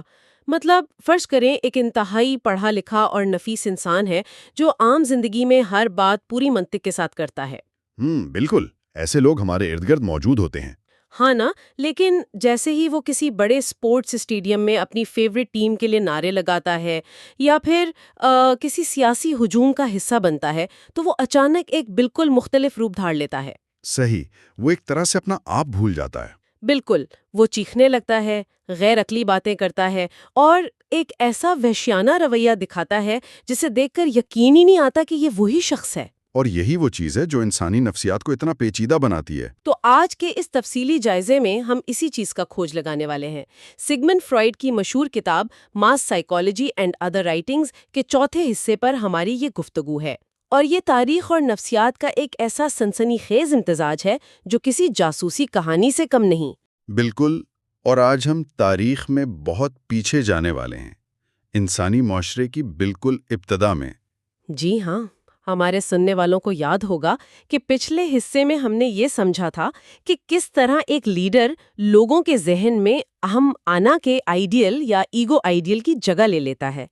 تو آج ہم اس سے ایک قدم پیچھے جائیں گے کہ یہ ذہنی خاکہ آخر آیا کہاں سے؟ دیکھیں، یہ واقعہ دراصل ہماری تاریخ کے سب سے گہرے رازوں میں سے ایک کی طرف اشارہ کرتا ہے۔ جب ہم اکیلے ہوتے ہیں تو ہمارے دماغ کا کام کرنے کا طریقہ مختلف ہوتا ہے، لیکن جیسے ہی ہم ایک ہجوم سے جڑتے ہیں، ہماری وہ ساری انفرادی عقل غائب ہو جاتی ہے۔ مطلب ہم تہذیب کے زینے سے کئی قدم نیچے کسی تاریک دور میں جا گرتے ہیں، ہے نا؟ 100% درست۔ اور فرائیڈ نے اس رویے کو سمجھنے کے لیے گستاخ لیبون کے مشاہدات کو بنیاد بنایا ہے۔ لیبون نے واضح کیا تھا کہ جب کوئی شخص ہجوم کا حصہ بنتا ہے تو اس کا انفرادی شعور پوری طرح مٹ جاتا ہے۔ یعنی وہ شعور جو اسے خود پر قابو رکھنا سکھاتا ہے؟ جی، وہ مفلوج ہو جاتا ہے اور اس کی جگہ ایک انتہائی شدید جذباتیت لے لیتی ہے۔ ہجوم کی کوئی منطق نہیں ہوتی، ہجوم حقائق پر غور نہیں کرتا، اور سب سے اہم بات، ہجوم کے لیے حقیقت اور وہم میں کوئی فرق نہیں ہوتا۔ ٹھیک ہے، آئیے اس کو ذرا کھول کر دیکھتے ہیں۔ کیا یہ صرف وہی چیز ہے جسے ہم روزمرہ کی زبان میں پیئر پریشر یا دوستوں کا دباؤ کہتے ہیں؟ نہیں، یہ صرف پیئر پریشر نہیں ہے۔ تو پھر کیا ہے؟ کیونکہ ایک باشعور انسان کا صرف اپنے ارد گرد کے لوگوں کو دیکھ کر اپنی عقل کھو دینا تھوڑا ناقابل فہم لگتا ہے۔ یہ ایسے ہی ہے جیسے دفتر کا کوئی سنجیدہ باس جلسے میں جا کر اچانک بچوں جیسی حرکتیں کرنے لگے۔ یہاں حیرت انگیز بات یہ ہے کہ ہجوم دراصل ہمیں ہماری تہذیبی پابندیوں سے آزاد کر دیتا ہے۔ فرائیڈ اسے نفسیات کی زبان میں رجت یعنی ریگریشن کہتا ہے۔ رجت؟ یعنی ذہنی طور پر پیچھے کی طرف لوٹ جانا؟ بالکل، ایک ایسی پرانی حالت میں چلے جانا جس سے ہم بظاہر ارتقا پا کر آگے آ چکے ہیں۔ دیکھیں، شعوری طور پر تہذیب یافتہ رہنا ایک تھکا دینے والا عمل ہے۔ انسان کو مسلسل اپنی جبلتوں پر قابو رکھنا پڑتا ہے۔ تو ہجوم ایک طرح سے یہ بوجھ اتارنے کا موقع دیتا ہے۔ جی، ہجوم انسان کو گمنامی، اثر پذیری اور جذبات کے پھیلنے کی تیزی فراہم کرتا ہے۔ جب بندہ ہجوم میں ہوتا ہے تو اسے لگتا ہے کہ کوئی اسے ذاتی طور پر ذمہ دار نہیں ٹھہرا سکتا۔ اچھا، تو اس کا لاشعور بے نقاب ہو جاتا ہے؟ بالکل، اس کا لاشعور جو ہمیشہ سے پابندیوں سے آزاد ہونا چاہتا تھا، اسے ایک موقع مل جاتا ہے اور انسان اپنی بچکانہ یا انتہائی قدیم ذہنی کیفیت میں واپس لوٹ جاتا ہے۔ اگر میں اسے درست سمجھ رہی ہوں تو ہجوم ہمارے دماغ کو وہ آرام دہ راستہ دے دیتا ہے جہاں ہمیں خود کو کنٹرول نہیں کرنا پڑتا۔ لیکن پھر ایک سوال ابھرتا ہے۔ جی، بتائیے۔ لوٹتے ہیں تو ہم بالکل ایک خاص قسم کی غیر عقلی اور ہپنوٹائزڈ کیفیت میں ہی کیوں جاتے ہیں؟ ہم کوئی اور رویہ کیوں نہیں اپناتے؟ یہ قدیم حالت آخر ہے کیا؟ یہی وہ مقام ہے جہاں فرائیڈ کا نظریہ سب سے زیادہ چونکا دینے والا رخ اختیار کرتا ہے۔ اس کا جواب دینے کے لیے فرائیڈ نے چارلز ڈارون اور ماہر بشریات ایٹکنسن کے نظریات کو ملایا۔ اچھا، ڈارون کا نظریہ؟ جی، اس نے ایک نظریہ پیش کیا جسے پرائمل ہوڈ یا اولین قبیلے کا نظریہ کہا جاتا ہے۔ فرائیڈ کہتا ہے کہ ہجوم کی نفسیات دراصل انسانی ارتقاء کی اسی ابتدائی شکل کا دوبارہ جاگنا ہے۔ اور ان گروہوں یا قبیلوں کا سماجی ڈھانچہ کیسا تھا اس وقت؟ میں سوچ رہی ہوں کہ وہ کس طرح رہتے ہوں گے۔ وہ معاشرہ ایک انتہائی طاقتور، بے رحم اور مطلق العنان شخص کے کنٹرول میں تھا، جسے اولین باپ یا پرائمل فادر کہا گیا ہے۔ یعنی ایک طرح کا ڈکٹیٹر؟ یہ باپ قبیلے کا بلا شرکت غیر مالک تھا۔ قبیلے کی تمام عورتیں اسی کی ملکیت تھیں اور وہ کسی دوسرے مرد کو اپنے برابر کا درجہ بالکل نہیں دیتا تھا۔ تو اس کے اپنے بیٹوں کا کیا ہوتا تھا جب وہ بڑے ہوتے تھے؟ جب اس کے اپنے بیٹے جوان ہونے لگتے اور اسے ان سے خطرہ محسوس ہوتا تو وہ انہیں طاقت کے زور پر قبیلے سے نکال باہر کرتا تھا یا پھر نامرد بنا دیتا تھا۔ اوہ، یہ تو انتہائی ظالمانہ ہے۔ بالکل، اس پہلے انسانی گروہ میں صرف ایک شخص آزاد تھا، اور وہ تھا وہ ظالم باپ۔ باقی سب اس کے غلام تھے جن کا کام صرف خوفزدہ رہنا اور اطاعت کرنا تھا۔ یعنی آج کا ہجوم جب کسی لیڈر کے سامنے اندھا ہو جاتا ہے تو وہ اسی پرائمل ہوڈ کو دہرا رہا ہوتا ہے۔ جی ہاں، وہ دراصل اسی پرائمل ہوڈ کی نفسیاتی یادداشت کو دہرا رہا ہوتا ہے۔ وہ دوبارہ وہی بے بس اور اطاعت گزار بیٹے بن جاتے ہیں۔ لیکن تاریخ یوں ہی تو نہیں چلتی رہی ہوگی۔ ان نکالے گئے بیٹوں نے کبھی تو اس ظلم کے خلاف آواز اٹھائی ہوگی، ہے نا؟ بالکل، اور یہیں سے انسانی تاریخ کا سب سے خونی موڑ آتا ہے۔ فرائڈ کے مطابق ایک وقت آیا جب ان محروم بیٹوں نے محسوس کیا کہ اکیلے وہ اس ظالم باپ کا مقابلہ نہیں کر سکتے۔ تو انہوں نے مل کر بغاوت کی۔ جی، ان سب بھائیوں نے مل کر بغاوت کی۔ انہوں نے اپنے اس باپ پر حملہ کیا اور اسے قتل کر دیا۔ ٹھیک ہے، یہ تو سمجھ میں آتا ہے کہ مظلوموں نے مل کر ظالم کو ختم کر دیا، لیکن جہاں تک میں نے اس نظریے کو پڑھا ہے، بات صرف قتل پر ختم نہیں ہوئی۔ نہیں، بات وہاں ختم نہیں ہوئی۔ انہوں نے کچھ ایسا کیا جو سن کر واقعی شدید حیرت ہوتی ہے، بلکہ ایک طرح سے کراہت بھی محسوس ہوتی ہے۔ آپ بالکل درست کہہ رہی ہیں۔ قتل کرنے کے بعد چونکہ وہ ابھی تہذیب سے کوسوں دور تھے، انہوں نے اس باپ کی لاش کے ٹکڑے کیے اور اسے کچا چبا ڈالا۔ کچا چبا ڈالا؟ کیا واقعی؟ جی ہاں، انہوں نے اپنے ہی باپ کا گوشت کھا لیا۔ کینیبلزم کی یہ سب سے ابتدائی شکل تھی۔ رکیے، یہاں ایک بہت بڑا سوال پیدا ہوتا ہے۔ کیا فرائڈ واقعی یہ دعویٰ کر رہا ہے کہ کسی مخصوص دن تاریخ میں کچھ آدمیوں نے مل کر یہ قتل کیا اور یہ دعوت اڑائی؟ نہیں، اسے لفظ بہ لفظ تاریخی واقعہ سمجھنا درست نہیں ہوگا۔ تو کیا ہم اسے ایک استعارے یا علامتی کہانی کے طور پر دیکھ رہے ہیں؟ کیونکہ جدید سائنس تو انسانی ارتقاء کو اس طرح کے کسی ایک واقعے سے نہیں جوڑتی۔ یہ ایک زبردست نکتہ ہے۔ فرائڈ خود بھی جانتا تھا کہ یہ کوئی ایسا واقعہ نہیں ہے جس کی کوئی واضح تاریخ مقرر کی جا سکے۔ وہ اسے ایک متھ یا اساطیری داستان کے طور پر پیش کرتا ہے۔ یعنی ایک نفسیاتی کہانی تاکہ انسانی ذہن کو سمجھا جا سکے۔ بالکل، اصل مدعا اس واقعے کا سچا ہونا نہیں ہے بلکہ اس کی نفسیاتی حقیقت ہے، اور جہاں تک اسے کھا جانے کا تعلق ہے تو اس وحشیانہ دور کی نفسیات کے مطابق کسی کو کھانے کا مطلب صرف بھوک مٹانا نہیں تھا۔ اچھا، تو اور کیا مقصد تھا اس کا؟ اس کا مطلب تھا اس شخص کی طاقت، اس کی خصوصیات اور اس کے رتبے کو اپنے اندر جذب کرنا۔ وہ بیٹے اپنے باپ سے شدید نفرت کرتے تھے، لیکن لاشعوری طور پر وہ اس کی بے پناہ طاقت سے مروب بھی تھے۔ وہ اندر ہی اندر اس جیسا بننا چاہتے تھے۔ یہ تو بڑی عجیب نفسیاتی کشمکش ہے۔ جی بالکل۔ مطلب انہوں نے اس شخص کو مار دیا جس سے وہ نفرت بھی کرتے تھے اور جس کی تقلید بھی کرنا چاہتے تھے۔ لیکن ایک بات بتائیں، جب یہ ڈکٹیٹر باپ مر گیا تو اس کے بعد تو ایک بہت بڑا خلا پیدا ہو گیا ہوگا۔ بہت بڑا خلا، بالکل۔ منطقی طور پر تو ان بیٹوں کو آپس میں لڑ پڑنا چاہیے تھا تاکہ وہ اس باپ کی جگہ لے سکیں اور قبیلے کی عورتوں پر قبضہ کر سکیں۔ اور اگر ایسا ہوتا تو انسانیت کبھی آگے نہ بڑھ پاتی۔ ہم ہمیشہ اسی خون ریزی میں الجھے رہتے۔ تو پھر قتل کے بعد ایسا کیا ہوا جس نے انہیں آپس میں لڑنے سے روکا؟ یہیں سے معاشرے کی ابتدا ہوتی ہے نا؟ اگر ہم اسے وسیع تر تناظر میں دیکھیں تو باپ کے مرنے کے بعد جس چیز نے انہیں آپس میں لڑنے سے روکا وہ تھا احساس جرم۔ احساس جرم؟ لیکن انہوں نے تو ایک ظالم کو مارا تھا، پھر جرم کیسا؟ یہ احساس جرم اس لیے پیدا ہوا کیونکہ محبت اور نفرت کے جذبات ایک ساتھ موجود تھے۔ جب تک باپ زندہ تھا وہ اس سے نفرت کرتے تھے، لیکن اس کے مرنے کے بعد ان کے اندر کی دبی ہوئی عقیدت یکدم شدت سے ابھر کر سامنے آ گئی۔ تو اب انہیں پچھتاوا ہو رہا تھا؟ جی، اور انہیں یہ بھی احساس ہوا کہ اب ان میں سے ہر ایک دوسرے کے لیے خطرہ ہے۔ اگر انہوں نے ایک دوسرے کو مارنا شروع کیا تو سب تباہ ہو جائیں گے۔ لہٰذا انہوں نے پہلا سماجی معاہدہ کیا۔ تو ہم یہ کہہ سکتے ہیں کہ دنیا کا پہلا سماجی معاہدہ کسی بقائے باہمی کی شعوری سوچ کا نتیجہ نہیں تھا؟ بالکل نہیں، یہ ایک شدید خوف اور جرم کے احساس کی پیداوار تھا۔ انہوں نے یہ طے کیا کہ کوئی بھی اکیلے اس باپ کی جگہ نہیں لے گا۔ یہاں بات واقعی بہت دلچسپ ہو جاتی ہے۔ تو پھر انہوں نے اس باپ کی جگہ کسے دی؟ انہوں نے ایک ٹوٹم بنایا۔ ٹوٹم عام طور پر کوئی مقدس جانور ہوتا تھا جسے مارنے پر سختی سے پابندی لگا دی گئی۔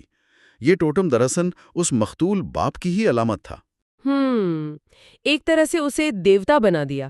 اور اس کے ساتھ ہی انہوں نے تاریخ کا سب سے پہلا اور اہم قانون وضع کیا جسے انسیسٹ ٹیبو کہتے ہیں، یعنی انہوں نے طے کیا کہ کوئی بھی مرد قبیلے کی عورتوں سے تعلق قائم نہیں کرے گا۔ مطلب جن عورتوں کی خاطر انہوں نے باپ کو قتل کیا تھا انہی پر پابندی لگا دی؟ بالکل، یہ انسان کی اپنی ہی جنسی اور تشدد پسند جبلتوں پر لگائی گئی پہلی شعوری پابندی تھی، اور فرائیڈ کے مطابق مذہب، اخلاقیات اور قانون کی ابتدا اسی احساس جرم سے ہوئی۔ یہ نظریہ تو انسان کو اندر تک ہلا دینے والا ہے۔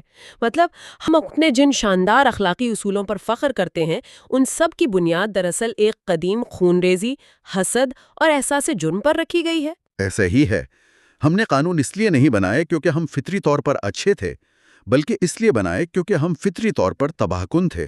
یہ واقعی ہضم کرنا تھوڑا مشکل ہے لیکن بہت منطقی لگتا ہے۔ اور دیکھیں، فرائیڈ یہی بات مذہب پر بھی لاگو کرتا ہے۔ اسے وہ مؤخر اطاعت یا ڈیفرڈ اوبیڈینس کہتا ہے۔ جس باپ کی انہوں نے زندگی میں نافرمانی کی، اس کے مرنے کے بعد انہوں نے اس کی یاد کو اتنا مقدس بنا دیا کہ اس کی مرضی کے خلاف جانا سب سے بڑا گناہ بن گیا۔ یعنی خدا کا تصور ایک انتہائی طاقتور اور قادر مطلق باپ کے روپ میں ابھر کر سامنے آیا۔ جی، ایک ایسا باپ جو ہر چیز پر نظر رکھتا ہے اور جس کی نافرمانی سزا کا باعث بنتی ہے۔ لیکن یہاں ایک الجھن ہے۔ یہ ساری کہانی تو لاکھوں سال پرانی ہے۔ وہ پرائمل باپ، وہ ٹوٹم، وہ اولین قبیلہ، یہ سب تو کب کا ختم ہو چکا۔ تو ہزاروں سال پرانا یہ سماجی معاہدہ آج بھی جدید انسان کو کیسے کنٹرول کر رہا ہے؟ اس کا جواب ہمارے اپنے ذہن کی ساخت میں چھپا ہے۔ ہم سب نفسیات کے اس بنیادی ماڈل کو تو جانتے ہیں جہاں فرائیڈ نے ذہن کو 3 حصوں میں تقسیم کیا تھا۔ جی، جسے ہم اڈ، آئی اور ابوائی کہتے ہیں۔ مطلب اڈ، ایگو اور سپر ایگو۔ بالکل۔ اور جو بات یہاں سمجھنے کی ہے وہ یہ ہے کہ یہ دماغی ساخت دراصل اسی سماجی ارتقاء کا نتیجہ ہے۔ ذہن کا وہ حصہ جسے ہم اڈ کہتے ہیں وہ ہماری قدیم اور غیر مہذب جبلتیں ہیں، جیسے غصہ، جنس اور تباہی کا شوق۔ تو اس سب کا مطلب کیا ہے؟ مطلب کیا ہم اسے سمجھنے کے لیے ذہن کو ایک ریاست کی طرح دیکھ سکتے ہیں؟ ایک ریاست کی مثال کیسے؟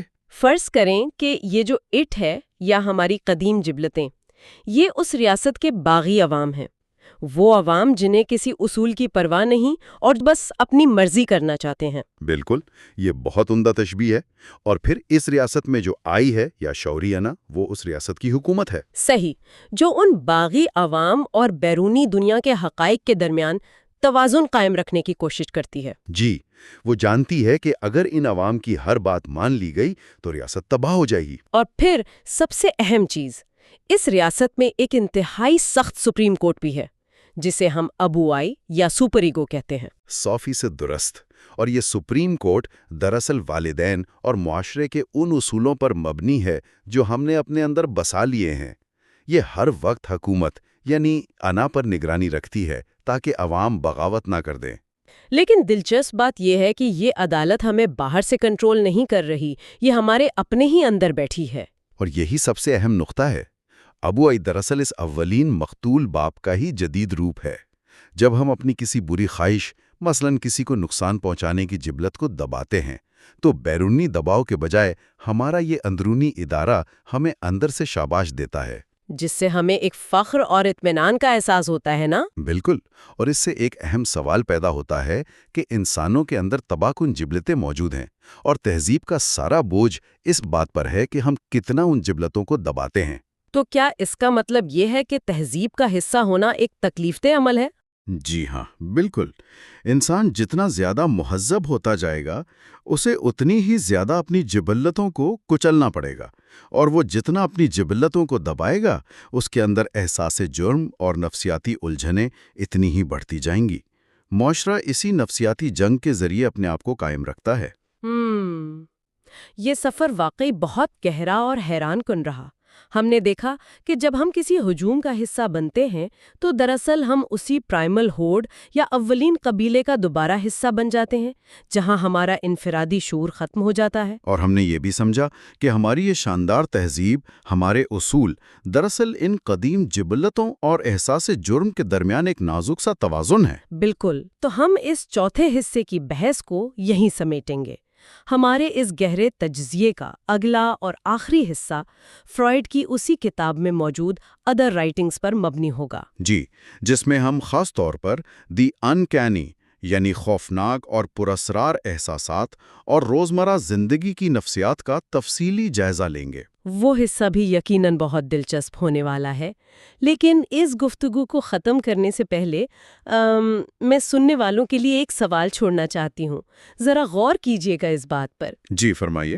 ہم نے ابھی دیکھا کہ ہماری ساری تہذیب، اصول اور اخلاقیات محض ایک پتلی سی تہ ہے جسے ہم ابو آئے کہتے ہیں، اور اس تہ نے ہمارے اندر کے اس خطرناک پرائمل ہارٹ کو بمشکل قابو میں رکھا ہوا ہے۔ بالکل ایسا ہی ہے۔ تو ذرا سوچیں، اگر کل کوئی ایسا لیڈر آ جائے جو ہم سے ہمارا یہ ابو آئے مانگ لے اور بدلے میں ہمیں یہ کھلی چھٹی دے دے کہ ہمیں اپنے اندر کی ان قدیم اور تاریک جبلتوں کو دبا کر رکھنے کی کوئی ضرورت نہیں، یعنی ہمیں اپنے وحشیانہ پن کے اظہار کی مکمل آزادی مل جائے۔ ہاں، تو کیا اس کھلی آزادی کے ملتے ہی یہ نام نہاد تہذیب جس پر ہم اتنا فخر کرتے ہیں ایک لمحے میں بکھر نہیں جائے گی؟ کیا ہم دوبارہ اسی پرائمل ہارڈ والے جنگل کے قانون میں نہیں چلے جائیں گے؟ ہمارے سننے والے اس بارے میں ضرور سوچیں۔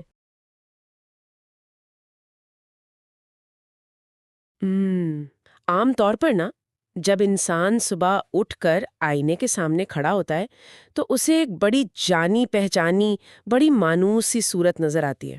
ہاں بالکل، ایک روٹین کا حصہ ہے۔ بالکل، یعنی یہ ایک ایسا سیدھا اور سادہ سا عمل ہے جسے ہم روزانہ بغیر سوچے سمجھے دہراتے رہتے ہیں۔ آئینے میں دیکھتے ہیں، بال سنوارتے ہیں اور اپنا عکس پہچان لیتے ہیں۔ کیونکہ وہ ہمارا اپنا چہرہ ہوتا ہے۔ لیکن ذرا تصور کریں، کسی دن آئینے میں نظر پڑنے پر صورت تو اسی انسان کی ہو، لیکن اچانک بنا کسی ظاہری وجہ کے اس عکس میں کچھ اجنبی، کچھ بے حد پراسرار محسوس ہونے لگے۔ وہ تو بڑا، جیسے وہ عکس اپنا ہو کر بھی اپنا نہ ہو نا، وہ آنکھیں انسان کی اپنی ہی ہوں لیکن ان کے پیچھے کوئی اور جھانک رہا ہو۔ یہ ایک انتہائی بے چین کر دینے والی کیفیت ہے۔ ہاں، یہ احساس صرف عجیب نہیں ہے، یہ دل کی دھڑکن تیز کر دینے والا اور کسی حد تک خوفناک احساس ہے۔ دیکھیں، نفسیاتی طور پر جب وہ چیز جو دنیا میں ہمیں سب سے زیادہ تحفظ اور واقفیت کا احساس دلاتی ہے، یعنی ہمارا اپنا وجود یا ہمارا گھر، وہ اچانک خوف کا باعث بن جائے تو انسان کا ذہن ایک شدید الجھن کا شکار ہو جاتا ہے۔ بالکل، بنیادیں ہل جاتی ہیں انسان کی۔ یہی تو، ہم انسان اپنی زندگی کو ایک ترتیب میں رکھ کر مطمئن رہتے ہیں نا، لیکن جب مانوس اور نامانوس کے درمیان کی حدیں دھندلی پڑ جائیں تو پھر سمجھیں کہ ایک بہت گہرا نفسیاتی بحران شروع ہو جاتا ہے۔ صحیح، اور جب ہم نفسیات کے ان تاریک پہلوؤں میں قدم رکھتے ہیں، خاص طور پر سگمنڈ فرائیڈ کی اس دنیا میں جہاں وہ انسانی ذہن کے لاشعور کو معاشرے اور گروہوں سے جوڑتا ہے، تو یہ الجھن ایک نیا رخ اختیار کر لیتی ہے۔ بالکل ایسا ہی ہے، اور پچھلے جائزوں میں ہم نے اسی بات پر تفصیلی گفتگو کی تھی کہ انسانوں کی گروہ کیسے بنتے ہیں اور ان کی اندرونی ساخت کیا ہوتی ہے۔ ہاں، وہ گروہی حرکیات والا حصہ۔ لیکن آج اس گہرے جائزے کا رخ ان انتہائی عجیب اور انفرادی تجربات کی طرف ہے جن کا تعلق سیدھا ہماری رگوں میں دوڑتے ہوئے اندیکھے خوف سے ہے۔ یعنی وہ خوف جو باہر سے نہیں بلکہ اندر سے آتا ہے۔ بالکل، اور آج ہم سمجھیں گے کہ فرائیڈ کے نزدیک یہ پراسرار انفرادی احساسات کس طرح وہ پوری دنیا تخلیق کرتے ہیں جس میں آج کا جدید انسان سانس لے رہا ہے۔ اور اس گہرے جائزے کا بنیادی مقصد بھی یہی تعلق ڈیکوڈ کرنا۔ ہمیں یہ سمجھنا ہے کہ کیسے ایک فرد کی اندرونی لاشعوری کیفیات مل کر ایک لیڈر اور پیروکار کا رشتہ بناتی ہیں۔ صحیح۔ اور کس طرح ایک ہجوم کے اندر چلنے والی جو نفسیاتی کشمکش ہوتی ہے وہ دراصل ہمارے بچپن کے دبائے ہوئے جذبوں کا ہی ایک بڑا روپ ہے۔ یہ ایک طرح سے فرائیڈ کے معاشرتی اور نفسیاتی افکار کا حتمی خلاصہ ہے۔ چلیں اس کی تہوں کو کھولتے ہیں اور فرائڈ کے اس تصور سے باقاعدہ آغاز کرتے ہیں جسے جرمن زبان میں داس انہائملشے کہا جاتا ہے۔ جس کا انگلش میں مشہور ترجمہ دی انکینی ہے۔ ہاں، یعنی قریب ترین مطلب پراسرار یا عجیب بنتا ہے۔ تو یہ سوال ذہن میں بہت شدت سے ابھرتا ہے کہ آخر وہ کیا میکانزم ہے جس کے تحت ایک بالکل مانوس، جانی پہچانی چیز اچانک ہمیں خوفزدہ کر دیتی ہے۔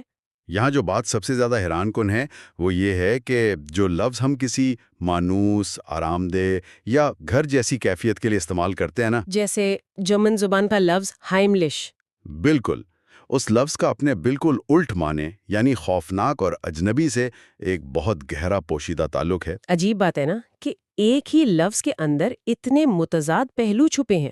ہاں، فرائڈ یہ ثابت کرتا ہے کہ جو چیز ہمیں پراسرار یا خوفناک لگتی ہے نا، وہ کوئی بیرونی خطرہ یا کوئی نیا اچھوتا خوف نہیں ہوتا۔ تو پھر وہ کیا ہوتا ہے؟ وہ دراصل وہ پرانے دبائے ہوئے جذبات اور خواہشات ہیں جنہیں انسان نے بچپن کی ابتدا ہی سے اپنے لاشعور کے اندھیروں میں قید کر رکھا ہوتا ہے۔ یعنی وہ ڈر باہر سے نہیں آ رہا، وہ ہمارے اندر ہی کہیں سو رہا تھا۔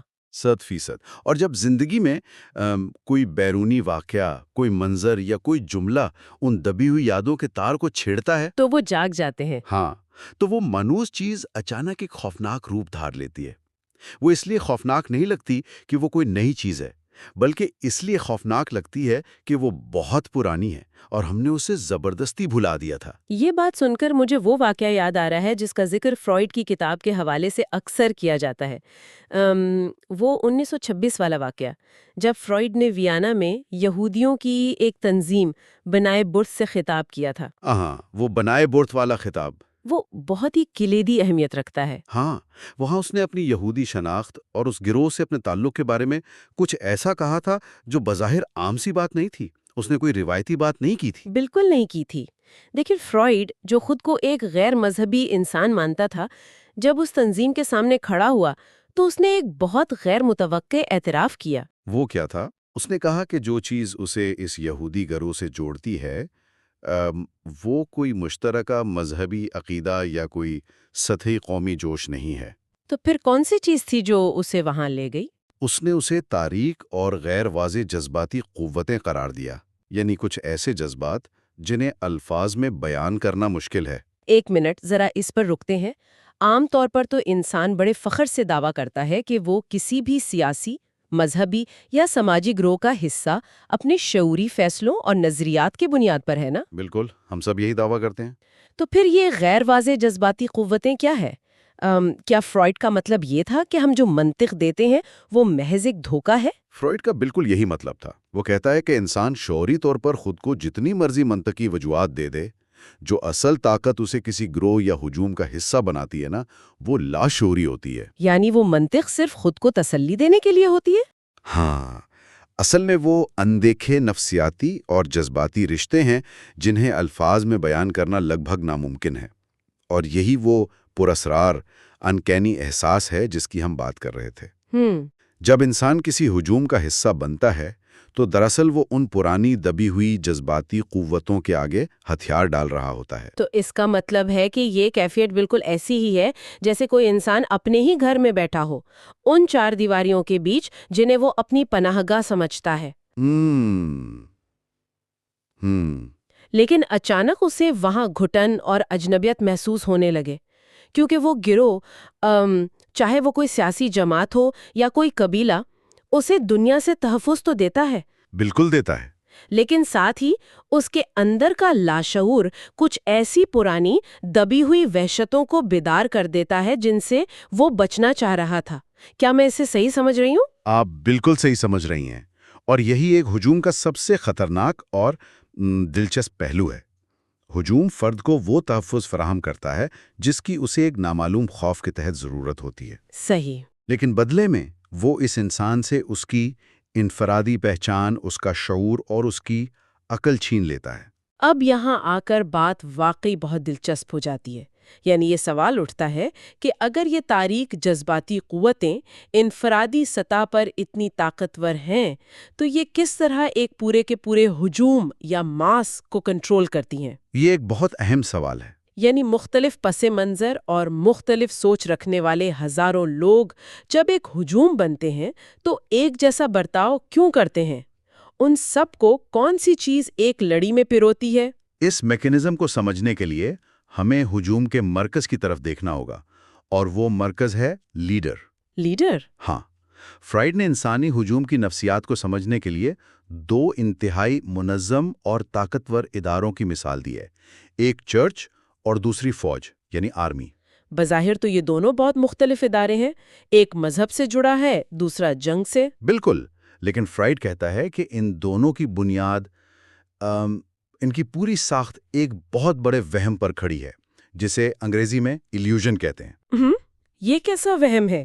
اگر کوئی فوجی محاذ پر لڑ رہا ہے اور گولیاں کھا رہا ہے تو وہ اسے کسی وہم کا نتیجہ تو نہیں مانے گا نا؟ وہ شاید نہ مانے، لیکن نفسیاتی طور پر یہ وہم اس خیال پر مبنی ہے کہ ان کا لیڈر، چاہے وہ چرچ میں مسیح ہو یا فوج کا اعلیٰ ترین کمانڈر، اس گروہ کے ہر ایک فرد سے بالکل برابر اور یکساں محبت کرتا ہے۔ اچھا، یعنی لیڈر کی برابری کی محبت کا تصور؟ ہاں، یہ برابری کی محبت کا تصور ہی وہ نفسیاتی گوند ہے جو اس ہجوم کو بکھرنے نہیں دیتا۔ دلچسپ بات ہے۔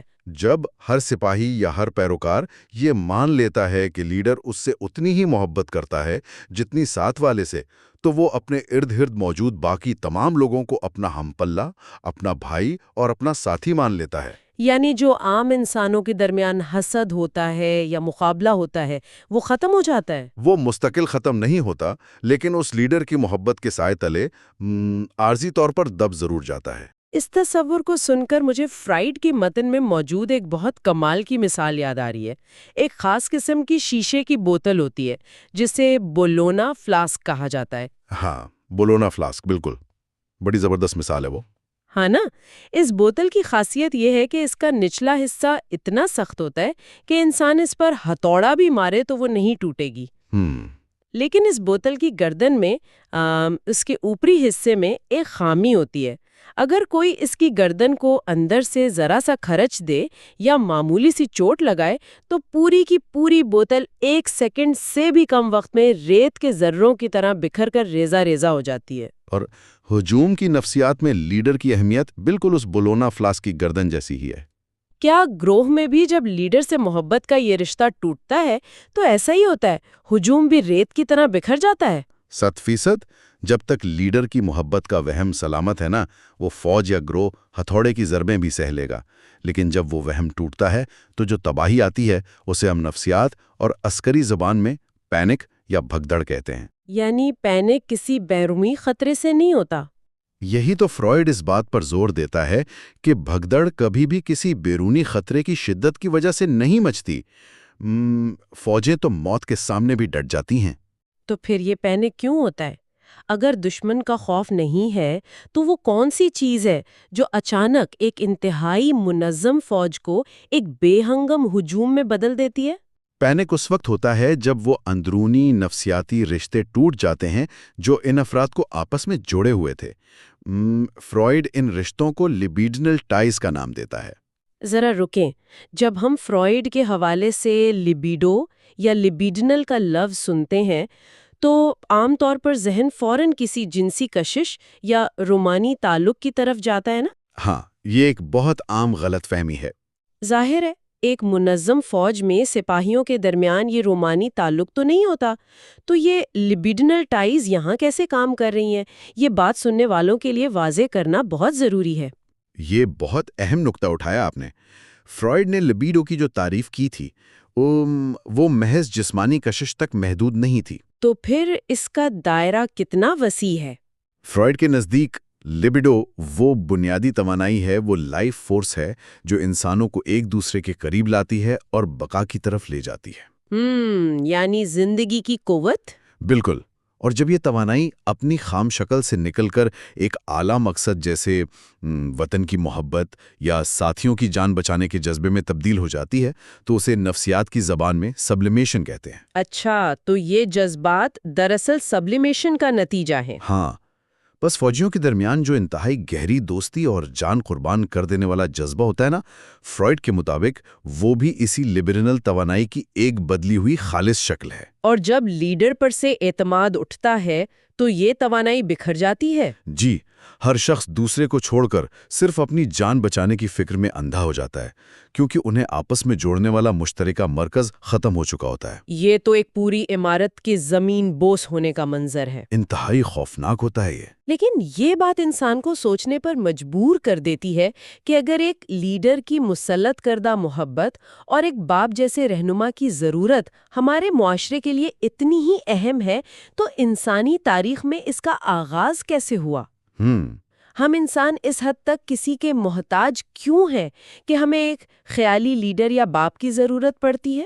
اگر ہم اسے وسیع تر تناظر میں دیکھیں تو ہمیں ارتقائی تاریخ اور خاص طور پر چارلز ڈارون کے پیش کردہ ایک تصور کی طرف جانا پڑے گا۔ وہ ابتدائی قبیلے والا نظریہ؟ بالکل، جسے ڈارون نے پرائمل ہوڈ کہا تھا۔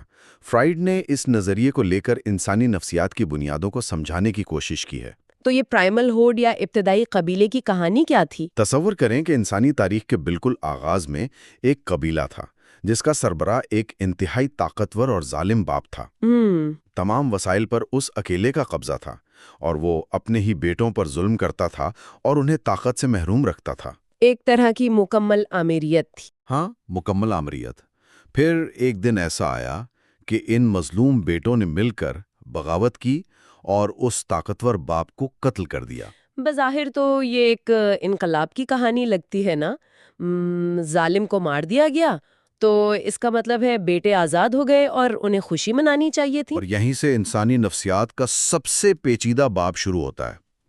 قتل کے بعد انہیں آزادی تو مل گئی، لیکن فوراً ہی ان بیٹوں کو ایک انتہائی شدید کچل دینے والے احساس جرم نے گھیر لیا، جسے ہم گلٹ کہتے ہیں۔ اوہ، احساس جرم کیوں؟ وہ تو ظالم تھا۔ وہ اس باپ کے ظلم سے نفرت تو کرتے تھے، لیکن لاشعوری طور پر وہ اس کی طاقت سے مروب بھی تھے اور اس سے جڑے ہوئے بھی تھے۔ یعنی وہ بے وقت اس سے ڈرتے بھی تھے اور اسے اپنا آئیڈیل بھی مانتے تھے۔ بالکل، اس قتل نے ان کے اندر جو خوف اور احساس جرم پیدا کیا اور ساتھ ہی یہ ڈر پیدا کیا کہ اب وہ خود آپس میں لڑ کر ایک دوسرے کو ختم کر دیں گے۔ تو اس نے انہیں مجبور کیا کہ وہ مل کر رہیں۔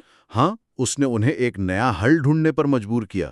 تو اس احساس جرم سے بچنے کے لیے انہوں نے کیا کیا؟ کیا انہوں نے کوئی اصول یا قانون بنائے؟ بالکل یہی کیا۔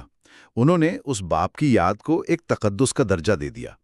انہوں نے فیصلہ کیا کہ کوئی بھی اکیلا اس باپ کی جگہ نہیں لے گا، اور کچھ ایسے سخت اصول یعنی ٹیبو بنائے گئے تاکہ مستقبل میں دوبارہ ایسا خون خرابہ اور ایسا احساس جرم پیدا نہ ہو۔ تو فرائڈ کا دعویٰ ہے کہ یہی وہ پہلا احساس جرم تھا جو انسانی تہذیب کی بنیاد بنا؟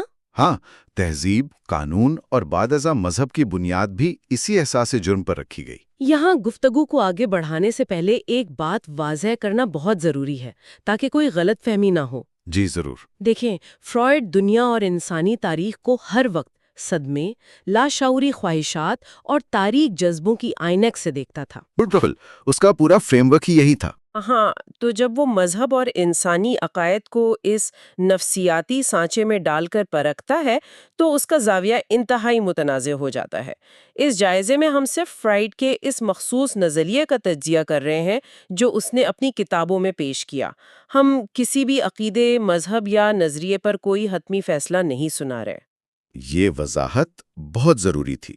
مقصد صرف اس مفکر کی سوچ کو غیر جانبدارانہ انداز میں سمجھنا ہے۔ بالکل، تو اس حوالے سے فرائڈ نے مذہب کو مزید کن الفاظ میں بیان کیا تھا؟ فرائڈ نے اپنی ایک مشہور تحریر میں مذہب اور انسانی رسومات پر بحث کرتے ہوئے مذہب کو انسانوں کی ایک اجتماعی جنونی بیماری قرار دیا۔ اجتماعی جنونی بیماری؟ ہاں، اس کے لیے اس نے انگریزی کی اصطلاح یونیورسل کمپلسیو نیوروسس استعمال کی۔ بعد میں اس نے کتاب the future of an illusion میں بھی اسی سوچ کو مزید وسعت دی۔ یہ یونیورسل کمپلسیو نیوروسس سننے میں ایک بہت بھاری طبی اصطلاح لگتی ہے۔ کیا ہم اسے کسی عام روزمرہ کی مثال سے سمجھ سکتے ہیں کہ فرائڈ دراصل کس چیز کی طرف اشارہ کر رہا تھا؟ بالکل سمجھ سکتے ہیں۔ اسے ہم اس طرح دیکھ سکتے ہیں جیسے کوئی شخص OCD یعنی obsessive compulsive disorder کا مریض ہو۔ OCD تو کافی عام ہے.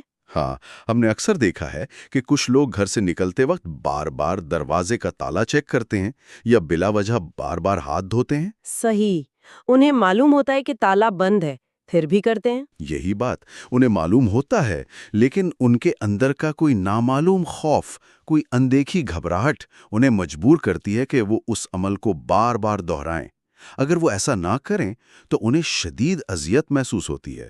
اچھا، تو فرائیڈ نے اس انفرادی بیماری کو معاشرے پر کیسے لاگو کیا؟ فرائیڈ کا کہنا تھا کہ یہ تو ایک فرد کی بیماری ہے، لیکن جب معاشرے اجتماعی طور پر ایسا کرتے ہیں تو وہ بھی دراصل اپنے اندر کے اسی قدیم احساس جرم اور دنیا کی بے رحمی کے خوف کو کم کرنے کی کوشش کر رہے ہوتے ہیں۔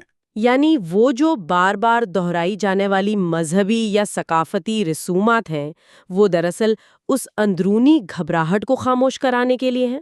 بالکل، انسان نے ایک ایسا خیالی، ہماگیر اور طاقتور باپ تخلیق کر لیا جو اسے کائنات کے ان اندھیروں اور خطرات میں تحفظ کا احساس دلا سکے۔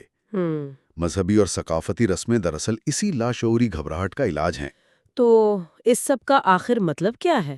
یعنی ایک طرف ہمارے پاس یہ پیچیدہ نظریات ہیں جو ایک صدی پرانے ہیں، غاروں اور ابتدائی قبیلوں کی کہانیاں ہیں، اور دوسری طرف آج کا انسان ہے جو ٹیکنالوجی کے عروج پر ہے، جو مصنوعی ذہانت تخلیق کر رہا ہے۔ تو کیا یہ پرانے خیالات آج بھی متعلقہ ہیں؟ بالکل، یہی میرا سوال ہے۔ کیا فرائیڈ کے یہ تاریک خیالات آج کی اس جدید دنیا پر بھی لاگو ہوتے ہیں، جب ہم سوشل میڈیا پر اچانک ابھرنے والے ہجوم دیکھتے ہیں یا سیاسی تحریکوں کو دیکھتے ہیں جو کسی لیڈر کی اندھی تقلید میں ایک دوسرے کی جان لینے پر تل جاتے ہیں؟ اس سے ایک اہم سوال جنم لیتا ہے وہ کیا؟ کہ کیا انسان نے اپنے آلات اور مشینیں جدید کرنے کے ساتھ ساتھ اپنی نفسیاتی ساخت میں کوئی ذرہ برابر بھی ترقی کی ہے؟ اور فرائیڈ کا جواب کیا ہوگا؟ بدقسمتی سے فرائیڈ کے نزدیک جواب نفی میں ہے۔ فرائیڈ نے ایک اور مفکر گستاف لیبون کے حوالے سے بڑی زبردست بات لکھی تھی۔ لیبون نے تو ہجوم کی نفسیات پر بہت کام کیا ہے۔ بالکل کیا ہے، اس نے کہا کہ ہجوم کبھی سچائی کا پیاسا نہیں ہوتا۔ ہجوم کو ہمیشہ فریب، وہم اور تسلی چاہیے ہوتی ہے۔ یعنی سچائی ان کے لیے کوئی معنی نہیں رکھتی۔ کوئی معنی نہیں رکھتی۔ ہجوم تنقیدی سوچ سے محروم ہوتا ہے اور صرف جذبات کی زبان سمجھتا ہے۔ تو کیا ہم کہہ سکتے ہیں کہ آج کل کے دور میں جب ہم کسی سوشل میڈیا پلیٹ فارم پر دیکھتے ہیں کہ ایک ڈیجیٹل ہجوم کسی مشہور شخصیت یا انفلوئنسر کو اپنا نجات دہندہ مان لیتا ہے، ہاں، اور اس کے ایک اشارے پر مخالفین کو ڈیجیٹل دنیا میں گالیاں دی جاتی ہیں یا انہیں کینسل کر دیا جاتا ہے، تو وہ دراصل اسی ابتدائی قبیلے کی جدید شکل ہے۔ بالکل ایسا ہی ہے۔ یہ جدید پرائمل ہرڈ ہی تو ہے۔ سوچنے کی بات یہ ہے کہ سوشل میڈیا پر وہ انفلوئنسر یا سیاسی لیڈر کیا کرتا ہے؟ وہ ایک وہم بناتا ہے۔ ہاں، وہ یہ وہم پیدا کرتا ہے کہ وہ اپنے لاکھوں پیروکاروں سے بے انتہا محبت کرتا ہے، وہ ان کی آواز ہے۔ اور لوگ اس پر یقین کر لیتے ہیں۔ یقین ہی نہیں کرتے، بلکہ لوگ اپنا ذاتی نصب العین اور اپنی انفرادی اخلاقیات اٹھا کر اس لیڈر کے قدموں میں رکھ دیتے ہیں۔ یہ تو بہت خوفناک ہے۔ فرائیڈ کہتا ہے کہ جب ہم کسی ہجوم کا حصہ بنتے ہیں نا، تو ہماری اپنی انفرادی اخلاقیات دفن ہو جاتی ہیں۔ یعنی ہم وہ سب کر گزرتے ہیں جو اکیلے میں کبھی نہ کریں۔ بالکل، ہم وہ گالیاں دینے پر تیار ہو جاتے ہیں، وہ ظلم کرنے پر آمادہ ہو جاتے ہیں جو تنہا ہونے کی صورت میں ہم کبھی نہ کرتے۔ اور اگر وہ لیڈر کوئی غلطی کر دے تو وہی ہوتا ہے جس کا ذکر ہم نے پہلے کیا۔ جب وہ لیڈر کوئی ایسی غلطی کرتا ہے جس سے وہ برابری کا وہم ٹوٹ جائے، تو وہی ہجوم پلٹ کر اسے چیر پھاڑ دیتا ہے۔ وہی بولونا فلاسک والی بھگدڑ آج کے ڈیجیٹل دور میں بھی مچتی ہے۔ یہ بات واقعی دل دہلا دینے والی ہے۔ اور فرائیڈ نے تو اس وحشت کو صرف کتابوں میں نہیں لکھا، بلکہ اپنی آنکھوں کے سامنے عملی شکل اختیار کرتے دیکھا تھا نا؟ ہاں، وہ خود اس کا شکار ہوا تھا۔ جب اس نے اپنی آخری بڑی کتاب موسیٰ اور توحید لکھی تو یورپ پر نازی ازم کے بادل چھا چکے تھے اور اسے اپنا گھر بار چھوڑ کر ویانا سے بھاگنا پڑا تھا۔ جی ہاں، فرائیڈ نے تہذیب اور سائنس کے مرکز یعنی یورپ کو ایک سفاک، وحشی ہجوم میں بدلتے دیکھا تھا۔ اتنے پڑھے لکھے لوگ اچانک اتنے ظالم کیسے ہو گئے؟ یہی تو فرائیڈ کا نکتہ تھا۔ اس وقت اس نے دنیا کو خبردار کیا تھا کہ ترقی نے بربریت کے ساتھ اتحاد کر لیا ہے۔ ترقی اور بربریت کا اتحاد۔ اس کا ماننا تھا کہ ہم نے سائنس اور ٹیکنالوجی کی مدد سے تباہی کے اوزار تو جدید کر لیے ہیں، لیکن ان اوزاروں کو استعمال کرنے والے انسان کے اندر کا وہ غصے اور خوف سے بھرا غار کا انسان آج بھی نہیں مرا۔ یعنی ہم اندر سے وہی پرائمل ہارڈ والے لوگ ہیں۔ بالکل۔ آج جو ہم تعصب دیکھتے ہیں، نسل پرستی یا انتہائی درجے کا سیاسی اور قومی جوش دیکھتے ہیں، فرائیڈ کے مطابق وہ انہی پرانی لاشعوری بیماریوں کا پھوڑا ہے جو مختلف شکلوں میں پھٹتا رہتا ہے۔ تو کوئی بھی گروہ شعوری نہیں ہوتا؟ کوئی بھی گروہ جب خود کو حق پر اور برتر سمجھ کر کسی لیڈر کی اندھی تقلید کرتا ہے نا، تو وہ شعور کا نہیں، لاشعور کے اسی پرانے میکانزم کا قیدی ہوتا ہے۔ تو اس گہری اور فکر انگیز گفتگو کو سمیٹتے ہوئے ہم یہ کہہ سکتے ہیں کہ فرائیڈ کے ان تمام افکار نے کم از کم ایک بات تو پورے یقین سے ثابت کر دیا، وہ کیا؟ کہ کوئی بھی انسان کبھی بھی مکمل طور پر اکیلا نہیں ہوتا۔ ہماری انفرادی سوچ، جسے ہم بڑی خوش فہمی سے اپنا سمجھتے ہیں، اس کے اندر بھی پورے کے پورے معاشرے اور گزرے ہوئے زمانوں کی تاریخ بستی ہے۔ بالکل، ہم اکیلے نہیں ہیں، ہمارے اندر ایک ہجوم ہے۔ ہاں، ہماری ایک لیڈر کے پیچھے چلنے کی اندھی خواہش، کسی نظریاتی گروہ سے جڑنے کی تڑپ، یہ سب ہماری عقل کا کمال نہیں ہے، بلکہ یہ ہمارے اندر کے اسی پرانے خوف اور اس بے رحم دنیا میں پناہ اور تحفظ کی تلاش کی نشاندہی کرتا ہے۔ اور یہی فرائیڈ کی سب سے مشکل مگر روشن میراث ہے۔ مشکل کیوں؟ کیونکہ اس نے انسان کے چہرے سے وہ نقاب الٹ دیا جو ہم نے عقلیت اور تہذیب کے نام پر پہن رکھا تھا۔ اس نے دکھایا کہ ہمارے بنے ہوئے اداروں کا لبادہ کتنا باریک ہے، اور اس کے نیچے کیا ہے؟ اس کے نیچے آج بھی وہی خوفزدہ انسان چھپا ہے جسے تلخ حقائق سے زیادہ میٹھے وہم کی ضرورت ہوتی ہے۔ تو اس سب کے بعد ہم اس جائزے کا اختتام ایک ایسے سوال پر کرنا چاہتے ہیں جو سننے والوں کو شاید ایک لمبے عرصے تک سوچنے پر مجبور کر دے گا۔ ضرور بتائیں۔ اگر انسانی تہذیب، ہمارے ادارے اور ہماری گروہی بقا کی بنیاد واقعی ہمارے اندر کی تاریک حقیقتوں کو دبانے، کسی پرانے احساس جرم اور لیڈر کے فریب پر قائم ہے، تو آج کی یہ جدید ڈیجیٹل دنیا، جہاں ہر انسان آن لائن کسی نہ کسی ہجوم، کسی نہ کسی ٹرینڈ کا حصہ ہے، کیا وہ ہمیں واقعی کوئی نیا شعور دے رہی ہے؟ یہ بہت بڑا سوال ہے۔ یا ہم صرف ایک نیا، جدید ابتدائی قبیلہ بن چکے ہیں جو کسی بھی وقت کسی نئے صدمے سے ٹوٹنے اور ایک نئے احساس جرم کو جنم دینے کے لیے تیار بیٹھا ہے؟ یہ واقعی ایک ایسا سوال ہے جو انسان کی نیند اڑا سکتا ہے اور اسے خود پر تنقیدی نگاہ ڈالنے پر مجبور کر دیتا ہے۔ اور اسی سوچ کے ساتھ ہم آپ سب کا شکریہ ادا کرتے ہیں کہ وہ علم اور شعور کے اس فکری سفر میں ہمارے ساتھ شامل رہیں۔ بالکل، یہ بہت گہرا مطالعہ تھا۔ یہ ہمارا ایک انتہائی تفصیلی جائزہ تھا، اور ہم سب کو ترغیب دیں گے کہ وہ فرائیڈ کے ان افکار کا خود بھی مطالعہ کریں، کیونکہ سوچ کی تہیں کبھی ختم نہیں ہوتی۔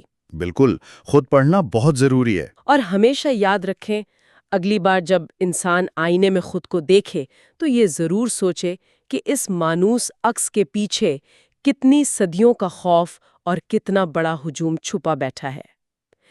دی ڈیپ ڈائیو اور مائنڈ ورس کے سفر میں ہمارے ساتھ رہنے کا بہت شکریہ۔